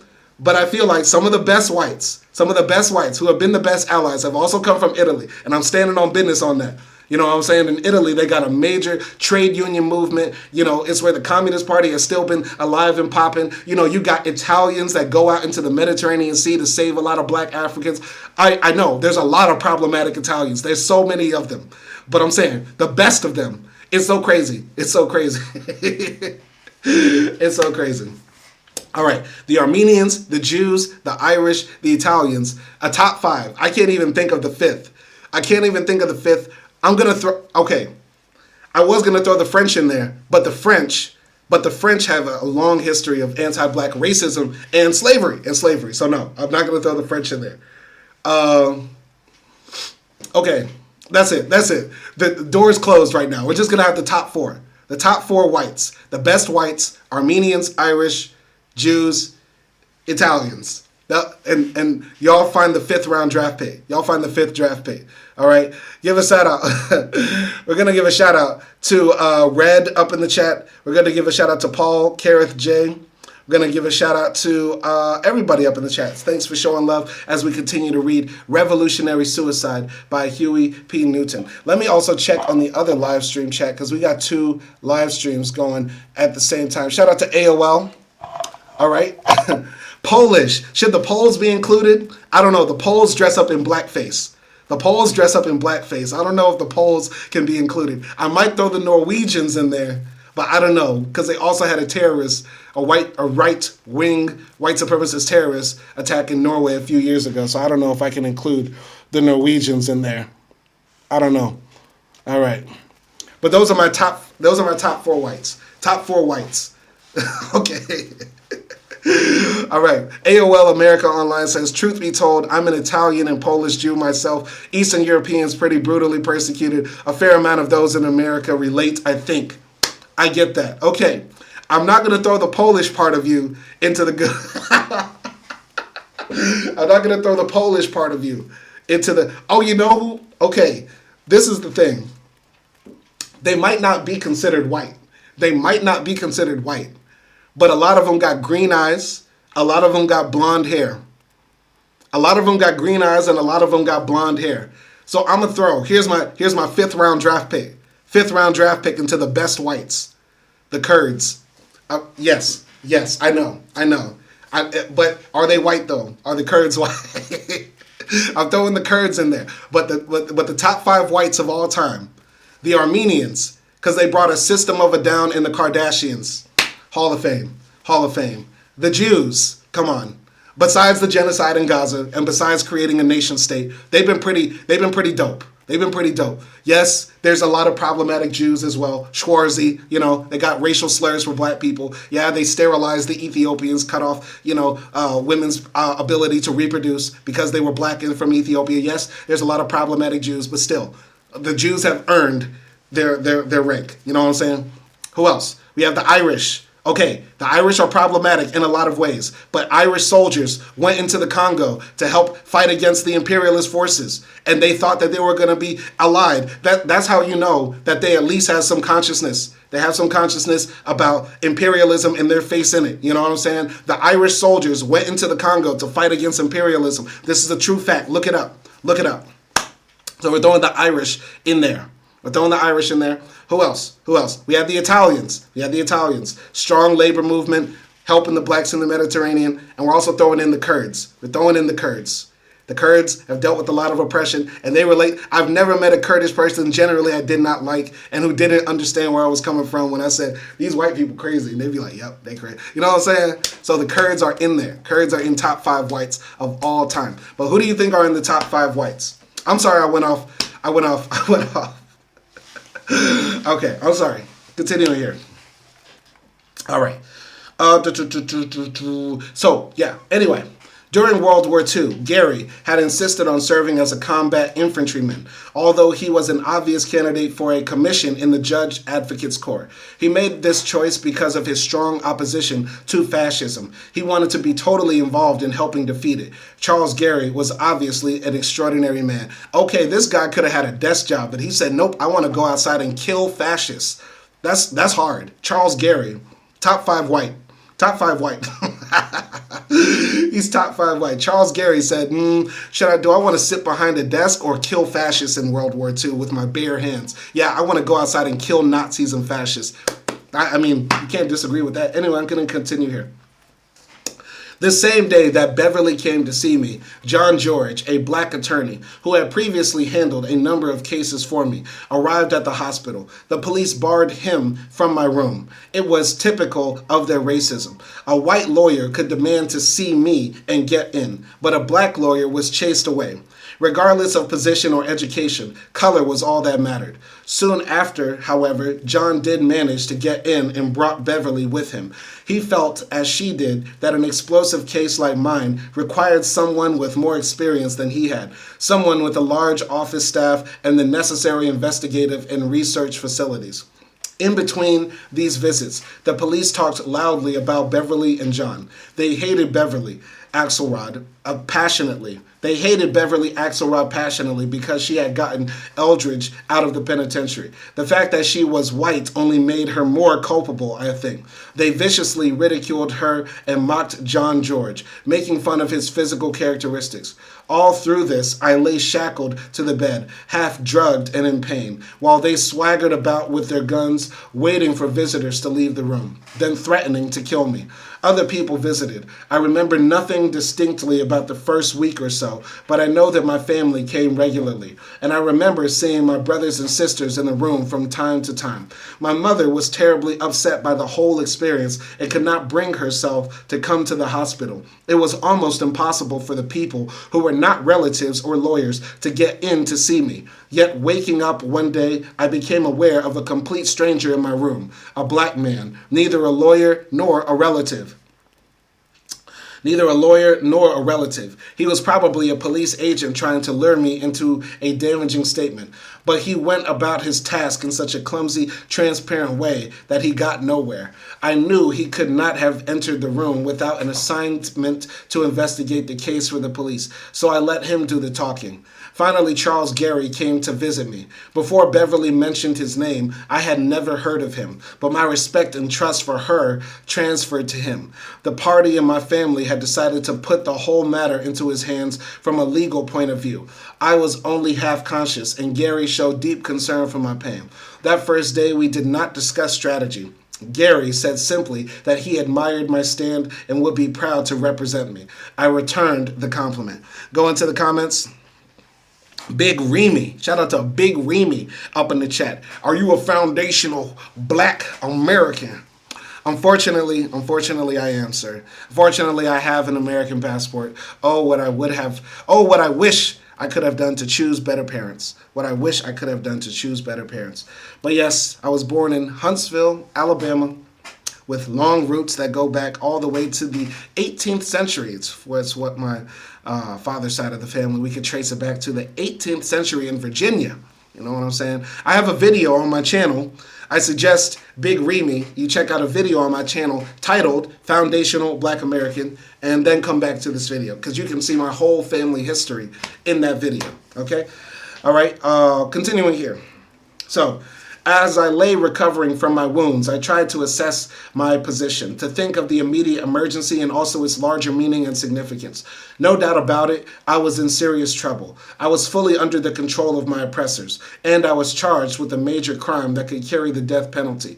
As a matter of fact, I expected to die. At no time before the trial did I expect to escape with my life. Yet being executed in the gas chamber did not necessarily mean defeat. It could be one more step to bring the community to a higher level of consciousness. I was not trying to be heroic, but I had been preparing myself for death over a long period of time. When the party was first organized, I did not think I would live for more than 1 year after we began. I thought we had been blasted off the streets. I thought we would be blasted off the streets. But I had hoped for that 1 year to launch the party, and any additional time was just a bonus. When I landed in Highland Hospital, I was already living on borrowed time. More had been accomplished in 1 year than Bobby and I had dreamed of when we drew up our 10-point program in the North Oakland Service Center. Despite my legal predicament and the prospect of death, I was not discouraged or unhappy. There would be time to make a few more political statements and to make my ordeal a part of black consciousness. This was important. For more than 350 years, black men in this country have been dying with courage and dignity for causes they believe in. This aspect of our history has always been known to black people, but for many the knowledge has been vague. We knew the names of a few of our martyrs and heroes, but often we were not acquainted with the circumstances or the precise context of their lives. White America has seen to it that black history has been suppressed in schools and in American history books. The bravery of hundreds of our ancestors who took part in slave rebellions has been lost in the mist of time, since plantation owners did their best to prevent any written accounts of uprisings. Millions of black school children never learned about two great black heroes in the 19th century, Denmark Vesey and Nat the Prophet Turner, who died for freedom. I didn't know we used to call Nat Turner the Prophet. We need to bring that back. By the way, if y'all didn't see it, go check out that film, Birth of a Nation, the story of Nat Turner's revolt. All right? And go check out Goodbye Uncle Tom as well. Those are 2 movie recommendations for you. Anyway, white people had good reason to destroy our history. Black men and women who refuse to live under oppression are dangerous to white society because they become symbols of hope to their brothers and sisters, inspiring them to follow their example. In our time, Malcolm X is the supreme example. His life and accomplishments galvanized a generation of young black people. He helped us to take a great stride forward with a new sense of ourselves and our destiny. But meaningful as his life was, his death had great significance too. A new militant spirit was born when Malcolm died. It was born of outrage and a unified black consciousness out of the sense of a task left undone. In light of this, I was able to stand back a little and consider my own death. The Black Panther Party had been formed in the spirit of Malcolm. We strove for the goals he had set for himself. When black people saw Black Panthers being killed not only by the police, but also by the judicial system, they would feel the circle closing around them and take another step forward. In this sense, my death would not be meaningless. After 15 days in Highland Alameda Hospital, my condition improved, and I was transferred to the medical unit on death row in San Quentin. Officially, I was there for my own protection. When the ambulance neared Quentin, the police told me to take a good look at its walls because I was going to be inside them for a long, long time. As my gurney rolled through the halls of San Quentin toward death row, one by one, the guards called ahead, "Dead man, dead man, dead man." No prisoner is allowed to talk to a man bound for death row. The hospital tank at San Quentin is right next door to the psychotic ward. While my cell was well secured, it had 3 locks. Most of the psychotic cells were left open because those inmates became restless in a small space. Out in the hall there were things to keep them occupied: weightlifting equipment, a card table and chairs, some games. One of the mental cases was a Chicano named, I think, Rabelais. Rabelais and I hit it off because he identified with the Muslims, and so did I. All day he would stand outside my cell playing his guitar and singing to me and saying, "Don't you worry now, everything's gonna be all right." Okay, weird. I hope I never go to prison unless I have to go to prison for the cause, for the revolution. I hope I never have to die a young death unless it's for the cause or the revolution. But I'm scared about going to prison and meeting like some weird folks. You know what I'm saying? Just like a Chicano who identifies with the black Muslims and he loves to play guitar and sing Bob Marley. That's what you find behind the walls, boy. That's crazy. I don't want to die though, or go to jail. And I don't suggest anybody else do it unless it's for a noble cause. Continuing here. Rabelais had been in and out of prison all his life. This time the beef was murdering a former cellmate. Like me, he had defended himself and lost the case, but the death sentence had been overturned when Rabelais was declared incompetent to defend himself. After that, he was brought to the Quentin psychotic ward and locked up. There he tried to cut his wrist, so they left his cell open and made him a trustee. Rabelais liked to see the doctors dress my wound, and when they came and removed the bandages, he would move from one end of the bed to the other and hover over the doctors, chattering with excitement. On my 3rd day at San Quentin, a new man, a white, was placed in the cell next to mine. We never learned his name, but we knew he was scheduled for release in 6 months. All that day, Rabelais sang to me, and when night came, he slipped into the new man's cell and slit his throat and smashed his skull with the weightlifting dumbbell. Damn. Okay, that jumped ahead fast. Damn. Then he went back to his own cell and sang over and over, "Hang down your head, Tom Dooley. Hang down your head and cry. Hang down your head, Tom Dooley. Poor boy, you're bound to die." He was still singing when I fell asleep about 10. Although it happened right next door, I never knew, and neither did anybody else, until the guards found the new man dead in his bunk the next morning. Damn. Rabelais was finally declared incurably insane. It was his 7th murder.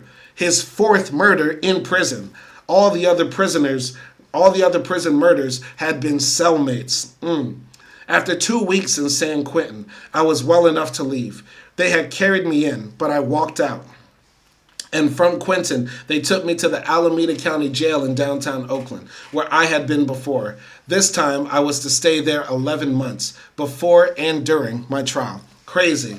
What a crazy chapter. So in that chapter, Huey is describing, his situation being in the hospital, tortured by the police, and going to jail and witnessing murders behind bars. It's a real ass life, man. It's real life. Anyway, we're going to be reading one more chapter. We're reading one more chapter, a final chapter for our episode 8 of Book Reacts of Revolutionary Suicide by Huey P. Newton. We're jumping out of chapter 25. And it's titled Strategy, and it goes something like this. We begin with a quote from George Jackson. If you know where that's from, if you know where that quote is from, then you're a real nigga. You're a real nigga if you know. George Jackson, 8234519. If you know where that's from, you're a real nigga. But I digress. I'm sorry. Anyway, chapter 25. The hypocrisy of American fascism forces it to conceal its attack on political offenders by the legal friction of conspiracy laws and highly sophisticated frame-ups. The masses must be taught to understand the true function of prisons. Why do they exist in such numbers? What is the real underlying economic motive of crime and the official definition of types of offenders or victims? The people must learn that when one offends the totalitarian state, it is patently not an offense against the people of that state, but an assault upon the privilege of the privileged few. This was said by George Jackson in Blood in My Eye. So, strategy. On November 12, 1967, the Alameda County Grand Jury returned an indictment against me. I was accused of 3 felonies: the murder of Patrolman John Frey, the assault of Patrolman Herbert Haynes with a deadly weapon, the kidnapping of a black man named Del Ross near the scene of the crime, which included my forcing him to drive me in his car to another part of the city. This is supposedly how I got to Kaiser Hospital. Del Ross testified before the grand jury that I and another man had climbed into his car, pointed a gun at him, and told him to drive us to the hospital. But before we arrived at the hospital, he testified we had jumped out of the car and disappeared into the night. Evidence presented to the grand jury included the bullet taken from Patrolman Frey's back, the bullet taken from Patrolman Haynes' knees, Haynes' revolver, 2 9mm cartridge cases that had been found in the street, 2 matchboxes containing marijuana found under the seat of the car I had been driving, various photographs of the cars at the scene, and a Xerox of the Kaiser Hospital records of my emergency treatment. Patrolman Haynes' gun was the only weapon found at the scene. The 9mm casings were not fired from it. In addition to this meager evidence, the grand jury heard the testimony of Haynes, Del Ross, the police officers who arrived at the scene after the shooting, the nurse who had admitted me to Kaiser Hospital, the ballistics experts. It was estimated that 7 shots had been fired on the morning of October 28. Patrolman Haynes had received 3 wounds, and Frey had been shot twice in the thigh and back. A completely flattened slug, which had probably ricocheted off some other surface, was found in a door of Laverne's Volkswagen. The grand jury took evidence after I was removed from San Quentin to the county jail in Oakland. Although severely wounded only a few weeks earlier, I was recuperating rapidly and was strong enough to begin planning the political strategy for my trial. I did not want to deal with the legalities, just political strategy. The number one political decision made by the party was that the attorneys stay out of all political decisions concerning the trial. I needed to know the legal ramification of any move, of course, and I would not question them, but legal niceties were definitely secondary. The ideological and political significance of the trial was of primary importance. So very revolutionary right there for Huey to say. He's saying, look, listen, of course I don't want to go to jail. I don't want to be on death row. I don't want to be executed by the state. And I'm going to listen to my lawyer. But what comes first and foremost is the party, is the politics of it all. If I have to take a plea deal where I say I murdered this police officer when I didn't, would that be politically expedient for the movement? Or if I'm found guilty, you know what I'm saying, is it right to appeal, et cetera, right? There are several other motivations for Huey in this case other than just his own freedom, which I find to be very, very inspirational. You know what I'm saying? He's not thinking just about himself. So, by political strategy, I mean this, says Huey P. I wanted to use the trial as a political forum that having to fight for my life was the logical and inevitable outcome of our efforts to lift the oppressor's burden.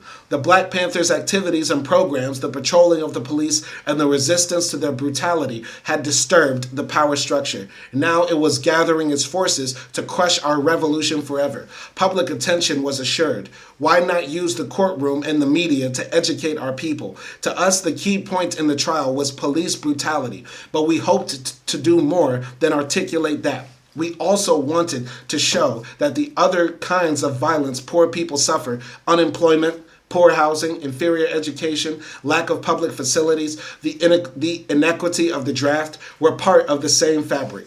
If we could organize people against police brutality as we had begun to do, we might move them toward eliminating related forms of oppression. The system, in fact, destroys us through neglect much more often than by the police revolver. The gun is only the coup de grace, the enforcer. To wipe out the conditions leading up to the coup de grace, that was our goal. The gun and the murder it represented would then fade away. Thus, for the Black Panther Party, the goal of the trial was not primarily to save my life, but to organize the people and advance their struggle. Our goal was not to save my life, because I had accepted what I thought was a certain fate. They would kill me. Everything we did in the next 11 months was predicted or predicated on my death. Everything we did in the next 11 months of my trial fighting this body was predicated on my death. My life had to come to an end sometime, but the people go on. In them lies the possibility for immortality. The dialectic teaches that all men long for immortality, and this longing is one of the contradictions between man and nature. Man tries to resolve the certainty of death through reversal by bringing it under control, which is a form of the will to power. But since each man eventually gives up his life, death can be controlled only through the ongoing life of the people. Because I saw my death growing closer, I often wondered how I would prepare for it. A person never knows how he will act prior to the experience itself. Knowing that the most valuable thing anyone has is his life, I could not be sure in what way I would give it up, particularly under the threat of the gas chamber. I had faced death before, but under different circumstances. There had been a spontaneity and a suddenness in each confrontation, and the possibility of outwitting death. But when the state kills you, there are no odds. The inevitability of death is absolute. To face execution by the state demands a special kind of courage, the ability to act with grace and dignity in a totally degrading situation. It is the ultimate form of truth. That's a man right there, baby. That's a man right there. For real, for real. That's a man, for real. He said, when you face the state, you know you're facing death. For real. And if you're able to take that capital, if you're able to face a capital with your head held high, that's how you know what the truth is. That's how you separate the wheat from the chaff. That's a man right there, for real. Anyway, the first defense strategy that Charles Gary decided upon was a series of pretrial motions in state and federal courts questioning the validity of grand juries to prove that my indictment was both illegal and unjust. Gary not only presented arguments against the composition of grand juries, which rarely represent a cross-section of the community, but also maintained that the system itself is unconstitutional. Okay, that's my first slip up of the day. First slip up. We've been reading for close to 2 hours, so I'm proud about that. Gary not only presented arguments against the composition of grand juries, which rarely represent a cross-section of the community, but also maintained that the system itself is unconstitutional. An indictment by a grand jury, he argued, imperils the right to a fair trial. In a grand jury hearing, which is always held in secret, the defendant and his lawyer are not present. Evidence against the accused is presented to the jury by the district attorney, but no cross-examination is allowed, and no evidence can be introduced by the defendant. While it is true that grand jury testimony is inadmissible at trials, the fact that the transcript of a grand jury hearing can be published by the press offers little chance of public impartiality toward the accused. Public opinion can be greatly influenced by these transcripts, especially since all evidence and testimony are presented at the discretion of the district attorney, who is out to prove the defendant's guilt. So it hardly seems fair that a trial jury can then be selected from citizens who have heard or read the evidence that was responsible for an indictment. After all, an indictment means only that the grand jury felt there was enough evidence of guilt to bring the accused to trial. If you don't know, in America, the grand jury system is how they, charge most people, right, with felonies, right? They have to take it to the secret jury, as he just explained. I've never seen grand jury testimony published in a newspaper or in other media outlets. I don't know if since 1970, when this was published, if they've passed a law that makes that impossible, because I haven't seen it done. But he makes a very good argument there why grand juries are unconstitutional or make having a fair trial impossible. But think about Diddy. In Diddy's situation, for example, right? The whole world knew who he was. He was one of the most famous people on the planet before he was officially charged by the federal government for the crimes he was accused of. Everybody had already heard the stories, right? Because of the lawsuit from Cassie. So finding a fair and balanced jury will always be a challenge, whether you publish the grand jury testimony or not. You know what I mean? But I digress. There's a lot of reforms that need to happen in the criminal justice system. Continuing here. So let me just check real quick how many more pages we have left. I just want to check real quick. Just checking. Okay, so we have about 1, 2, 3, 4, 5, 6. Okay. Six pages. We have 6 more pages to go in this text before we're wrapping it up for the night. If you have any comments you want to say to me, put them in the comment section right now. I will try to read them before we wrap it up for the night. 6 more pages. So, after filing briefs that questioned the constitutionality of the grand jury system, Gary turned to the inequities in the trial system itself. He and his staff did research on how jurors are chosen to serve. Alameda County, like most of the country, selects its juries from the county voter registration list. And there, as elsewhere, the number of registered voters from black communities is far smaller than those from the white population. Furthermore, if selected for jury duty, many black people have legitimate reasons for declining. Economic hardship and inconvenience are involved. Because of this, few members of minority groups are available to decide the fate of their peers. Again, Gary raised the question of whether, under these circumstances, a black man can receive a fair trial in America. From November until the following July, when my trial began, Gary was busy and overworked. Filling these motions in the California courts, 9 months is an exceptionally long time between indictment and trial. The delay in my case was not only inevitable because of the time-consuming pretrial hearings, but desirable. The media had made me a celebrity through television and hysterical newspaper accounts. The death of a policeman always incites a large percentage of the population to cry vengeance. Many people believe I was guilty. Then, too, the Oakland police were in a state of frenzy. On October 17th, less than 2 weeks before the Frey shooting, they had once again demonstrated their brutality at a protest rally of 4,000 demonstrators in Oakland.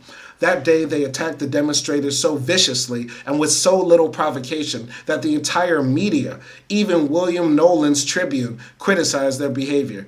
That day became known as a Bloody Tuesday. As a result, the police were very much on the defensive and anxious to vindicate themselves. To do this, they had to keep demonstrating how threatened they were, particularly by the Black Panthers. Their attacks on the brothers increased. At one point, David Hilliard was arrested on the street for handing out leaflets about my case. As far as I know, leafleting has never been against the law. At any rate, Gary wanted emotions to subside to improve my chances for a more objective trial. While the police were stepping up their harassment of the Black Panthers, other people in the Oakland area were rallying to help me. The party decided that a broad base of support would be necessary in order to win allies and raise funds for my defense. So in December, the Black Panther Party announced a coalition with the Peace and Freedom Party.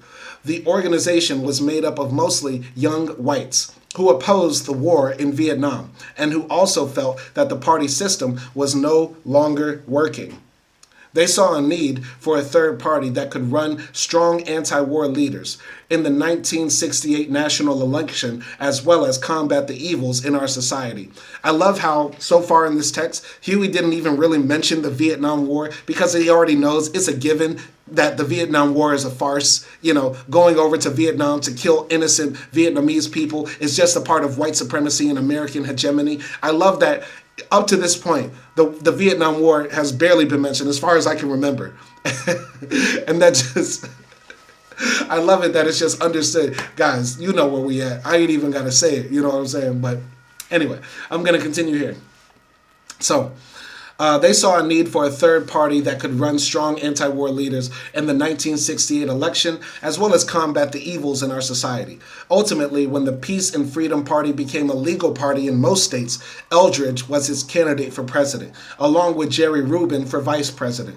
But mainly the alliance between the Black Panthers and the Peace and Freedom Party was meant to demonstrate that racism and police oppression were responsible for my being in jail and that I was falsely accused of the murder of Patrolman Frey. The phrase, "Free Huey," was created out of this coalition. It became a rallying cry for people who believed in my innocence. Give a shout out to Corn1999 up in the chat. Shout out to Corn for joining the conversation. Continuing here in Huey P. Newton's memoir, Revolutionary Suicide, chapter 25. Meanwhile, all across the country, people were relating to my imprisonment. The Black Panthers were recruiting members in every major city and also in some of the rural areas. In some cases, people just formed a group and called themselves Black Panthers without even getting in touch with central headquarters. Sometimes groups would form around our 10-point program and use another name. It was all the same. The community was becoming educated, their consciousness was being raised. We were also gaining international attention. Soon, groups in other countries began to ask us to send speakers. At that time, we still considered ourselves revolutionary nationalists, that is, black nationalists who took a revolutionary position in the United States. We had not as yet developed an international policy, but some Black Panthers made trips out of the United States to explain our position and describe the nature of American oppression. One of these trips was to Japan, where a group of revolutionary Japanese students, Zengakuren, invited the Black Panthers to speak at a number of conferences organized by left-wing students. We chose Kathleen Cleaver, whom Eldridge had recently married, and Earl Anthony, a Black Panther, to make the trip. Earl was a party member from Los Angeles with a college degree. Even though the Los Angeles chapter had some problems with him, he was considered competent and articulate enough to speak for the party. However, in Hawaii, both Kathleen and Earl experienced some delay in getting their visas cleared by the Japanese consulate. Kathleen decided to return to California, and Earl went on by himself. That's so crazy. In Japan is always, okay, I know I did my top 5 whites earlier. I just want to give an honorary mention to Japan. I'm giving an honorary mention to Japan. Here's a little known Black history fact. There were some Black men that were training during World War II for the Japanese to invade America. And they were doing military drills to help the Japanese invade America should the Japanese ever land on American soil to bring the war home. You know what I'm saying? So, little known fact about Japan. And basically, I think Black people in Japan have been like this. Yes, there's a lot of white supremacy and white worshiping in anime. But Japan and Black folks generally are like this. They're in the honorable mention of whites. In the honorable mention of my top 5 whites, Japan is there. Because the first people to reach out to the Black Panthers to want to speak to them internationally were the Zengakuren, revolutionary Japanese students. Anyway, give a shout out to Nasty Big ENT up in the comments section. Okay, so let's go to Danny Cottingham. Let's go here. Danny Cottingham says, I want to know why the government will not let us have several state Indian land in Tennessee. We got the original document signed by my great-grandfather. A soldier died in 1807 in Tennessee and Indian. That's, the theft of native land or indigenous land is one of the original sins, one of the first crimes that the United States government committed and continues to commit to this day. I am fully in support of land back. I am fully in support of the land back movement to the indigenous people of the United States. So I'm in full support of you, Danny. Shout out to Danny for coming in here and raising a very good issue. I'm going to continuing here. So, when Anthony got to Japan, everything went wrong. Instead of stating the party's position, he presented a personal platform, a strictly white and black line, about how the black world would fight the white world, and that would be the end of it. Oh, Lord.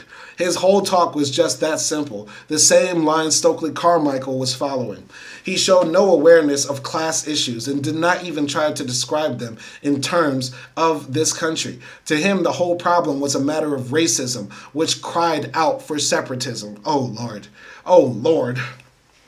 I heard a tape recording of some of the Japanese sessions. A friend brought it to me, and I was angered. The Japanese students put Anthony down left and right. They asked good questions, questions that dealt with contradictions in a dialectical way, whereas Anthony was dealing in absolutes. For him, all meaning lay in the white world's oppression of blacks. Certainly, this is much of the problem, but it fits into a larger context. Ironically, it was the Japanese students who stated the party's actual position by pointing out other reasons and circumstances that complicate the black-white situation. Anthony betrayed the purpose of his visit by going on a solo trip and narrowing the possibilities of international solidarity. No wonder the Japanese students were disillusioned with the party. To this day, I do not know whether Kathleen Cleaver had anything to do with Anthony's confusion. She has always been a kind of cultist in her black nationalism, so she may have influenced him. Kathleen really loved the party, but I doubt that either she or Eldridge ever completely accepted our ideology. Anyway, when we heard the tapes, we were disgusted. The Central Committee censored Anthony and relieved him of all duties dealing with sensitive issues. He went back to Los Angeles and worked with the party for a while, but eventually dropped out and wrote a shallow and opportunistic book about the party. For this, he was expelled. At the time, we needed writers to help our cause, not people on ego trips. Incidents like this are depressing when you are unable to deal with them directly. At the time, since I was the victim of a police frame-up, it was probably best that I remain in prison. In this way, my incarceration was a continual reminder to the outside world of the outrageous tactics of the police. Every day they kept me there, I grew as a symbol of the brutalization of the poor and black, as well as a living reproach to society's indifference to the inequities of the legal system. Free Huey became a powerful slogan, and the words went far beyond me to become a cry for liberation of all blacks. But the 11 months I spent at the Alameda County Courthouse awaiting trial were not easy. The prison routine was deadly, and the food bad, and the guards corrupt. Most of my stay was spent in solitary, because I had protested the way prisoners were treated. My cell was 4.5 feet by 6 feet with no window in it, not even the door. Eventually, they did cut out a small hole in the door and covered it with thick wire. It was so swelteringly hot that I often took off all my clothes to get relief. Even breathing was hard work, since there was no ventilation in the cell. A bunk, a wash bin, and a toilet were there. Nothing more. I got out only 3 afternoons a week, Monday, Wednesday, and Friday, when my family came or when I saw my lawyers. Even visiting was unpleasant. The visiting rooms were tiny cubicles with a steel wall between the prisoners and visitors. You had to talk through a round, screened hole and put your ear to another hole to hear the reply. Usually the babble from other visitors and prisoners made conversations strained. Fortunately, I was able to send letters and tapes out with my lawyers to friends and the party. The tapes were made in the attorney's room. I was never actually out of touch, but never tempted to give up, largely because of the strong support I had, not only from the people, but also from Charles Gary and the attorneys who were working with him on my case. These were Alexander Hoffman, a lawyer active in civil rights cases in the Bay Area; Faye Stender, who was later to be involved in George Jackson's case at Soledad and thereafter; John Esco Beto, a Chicano lawyer; and Carlton Innes, a black lawyer. Later, attorney Edward Keating, the founder of Ramparts magazine, joined the others. The brothers on the outside world worked unceasingly for my defense. They went into black communities in the Bay Area collecting money. They moved onto college campuses and talked to students. They spoke and held forums and organized rallies. When Bobby Seale got out of jail in December, he had been released before the 6 months were up. He worked full-time organizing for my defense. The police never let up on him either, and one night in February, they busted into his apartment and arrested him for having a weapon, which they had planted there. It was such an obvious frame-up that the judge let him off. On February 17th, my birthday, and the next day, 2 huge rallies were held, one in Oakland and one in Los Angeles. Many leaders of the Black Revolutionary Movement in the United States spoke at them, including H. Rap Brown, then chairman of SNCC, and James Foreman, then head of SNCC's New York office. Among them also was Stokely Carmichael, who came to the jail to see me. He had just returned from a trip around the world, to Africa, Cuba, and Vietnam, and a lot of his ideas had changed in a short time. Our visit lasted just long enough for us to disagree. The way Huey P. Newton and Stokely just bicker back and forth is one of the running jokes of this book. My God, I love that sentence. Stokely came back after traveling around the world in 30 days, and his visit to me lasted just long enough for us to disagree. I love that. That's so funny. Anyway, Stokely began by telling me what it would take to get me out of jail. The only thing that would do it, he said, was armed rebellion, culminating in a race war. Okay. I disagreed with him. While I acknowledged the pervasiveness of racism, the larger problem should be seen in terms of class exploitation and the capitalist system. In analyzing what was happening in the country, I said that we would have to accept many alliances and form solidarity with any people fighting the common oppressor. He objected to the Black Panther alliance with the Peace and Freedom Party and said we should not associate with white radicals or let them come to our meetings or be involved in our rallies. Stokely warned that whites would destroy the movement, alienate black people, and lessen our effectiveness in the community. Later, he proved right in terms of what happened to the party, although he was wrong in principle. Soak that up. As a result of coalitions, the Black Panthers were brought into the free speech movements, the psychedelic fad, and the advocacy of drugs, which we were and are dead set against. All these causes were irrelevant to our work, which was concerned with deeper and more fundamental issues, in fact, survival. When these things happened, Stokely warned, whites would try to take the leadership from us. I did not believe him while he was running these things down to me. We were not into a racist bag. I repeat, the Black Panthers, according to Huey P. Newton, were not racist. I told him, and these developments were not inevitable.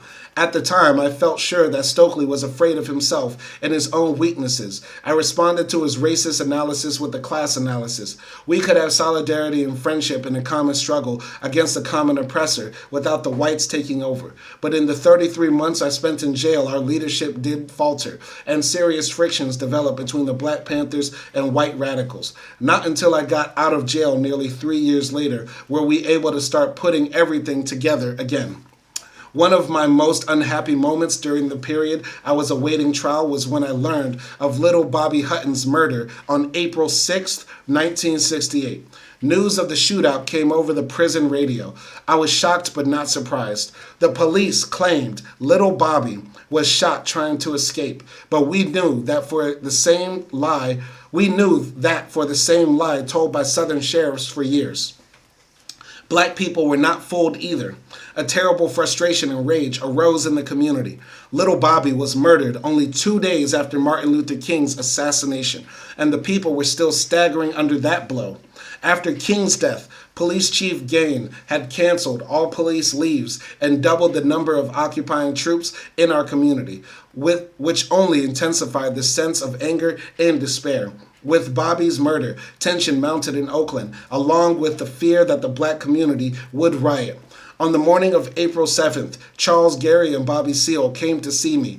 Eldridge had been arrested after the shooting, and Gary was going to defend him. He and Bobby were on their way that morning to a press conference at the police station, and they wanted a message for the people. I gave them a tape I had made, urging the people not to riot spontaneously. This would only give the police an opportunity to continue the massacre. The people should arm themselves for protection when the police moved in to brutalize them, but not make themselves targets for defenseless slaughter. Charles Gary delivered my message at the press conference and also made a statement to the media about the deliberate murder of little Bobby Hutton. Of course, Police Chief Gaines exploded at that and accused Gary on the radio and television of intemperate and false statements. However, a former member of the Oakland Police Department, a black man, recently confirmed to us in private that little Bobby was murdered outright. He had witnessed the murder that night. Bobby's death really tore me up. I became even more determined to use my trial as an organizing point against these murders. All right, this is going to be the last paragraph we're reading of chapter 25, and that completes all of part 4 of Revolutionary Suicide. If you have any comments you want to say to me, because we got about 12 people in the chat, and who knows how many people are watching anonymously. If you have anything you want me to read, put it in the comment section, and I'll read it before we close this live stream after we read this last paragraph. Final paragraph of chapter 25 of Revolutionary Suicide, Huey P. Newton's autobiography. Meanwhile, Charles Gary was persevering in his motions to challenge the jury selection system. As a matter of fact, his efforts continued right up until the day my trial began. His investigations have had a profound effect on the whole judicial system, and their repercussions can be seen all over the country today. It is largely because of Gary's work that courts all over the country have become aware of a defendant's right to be tried by a jury of his peers. But in the summer of 1968, he was still fighting for his right as the dates of my trial came nearer and nearer.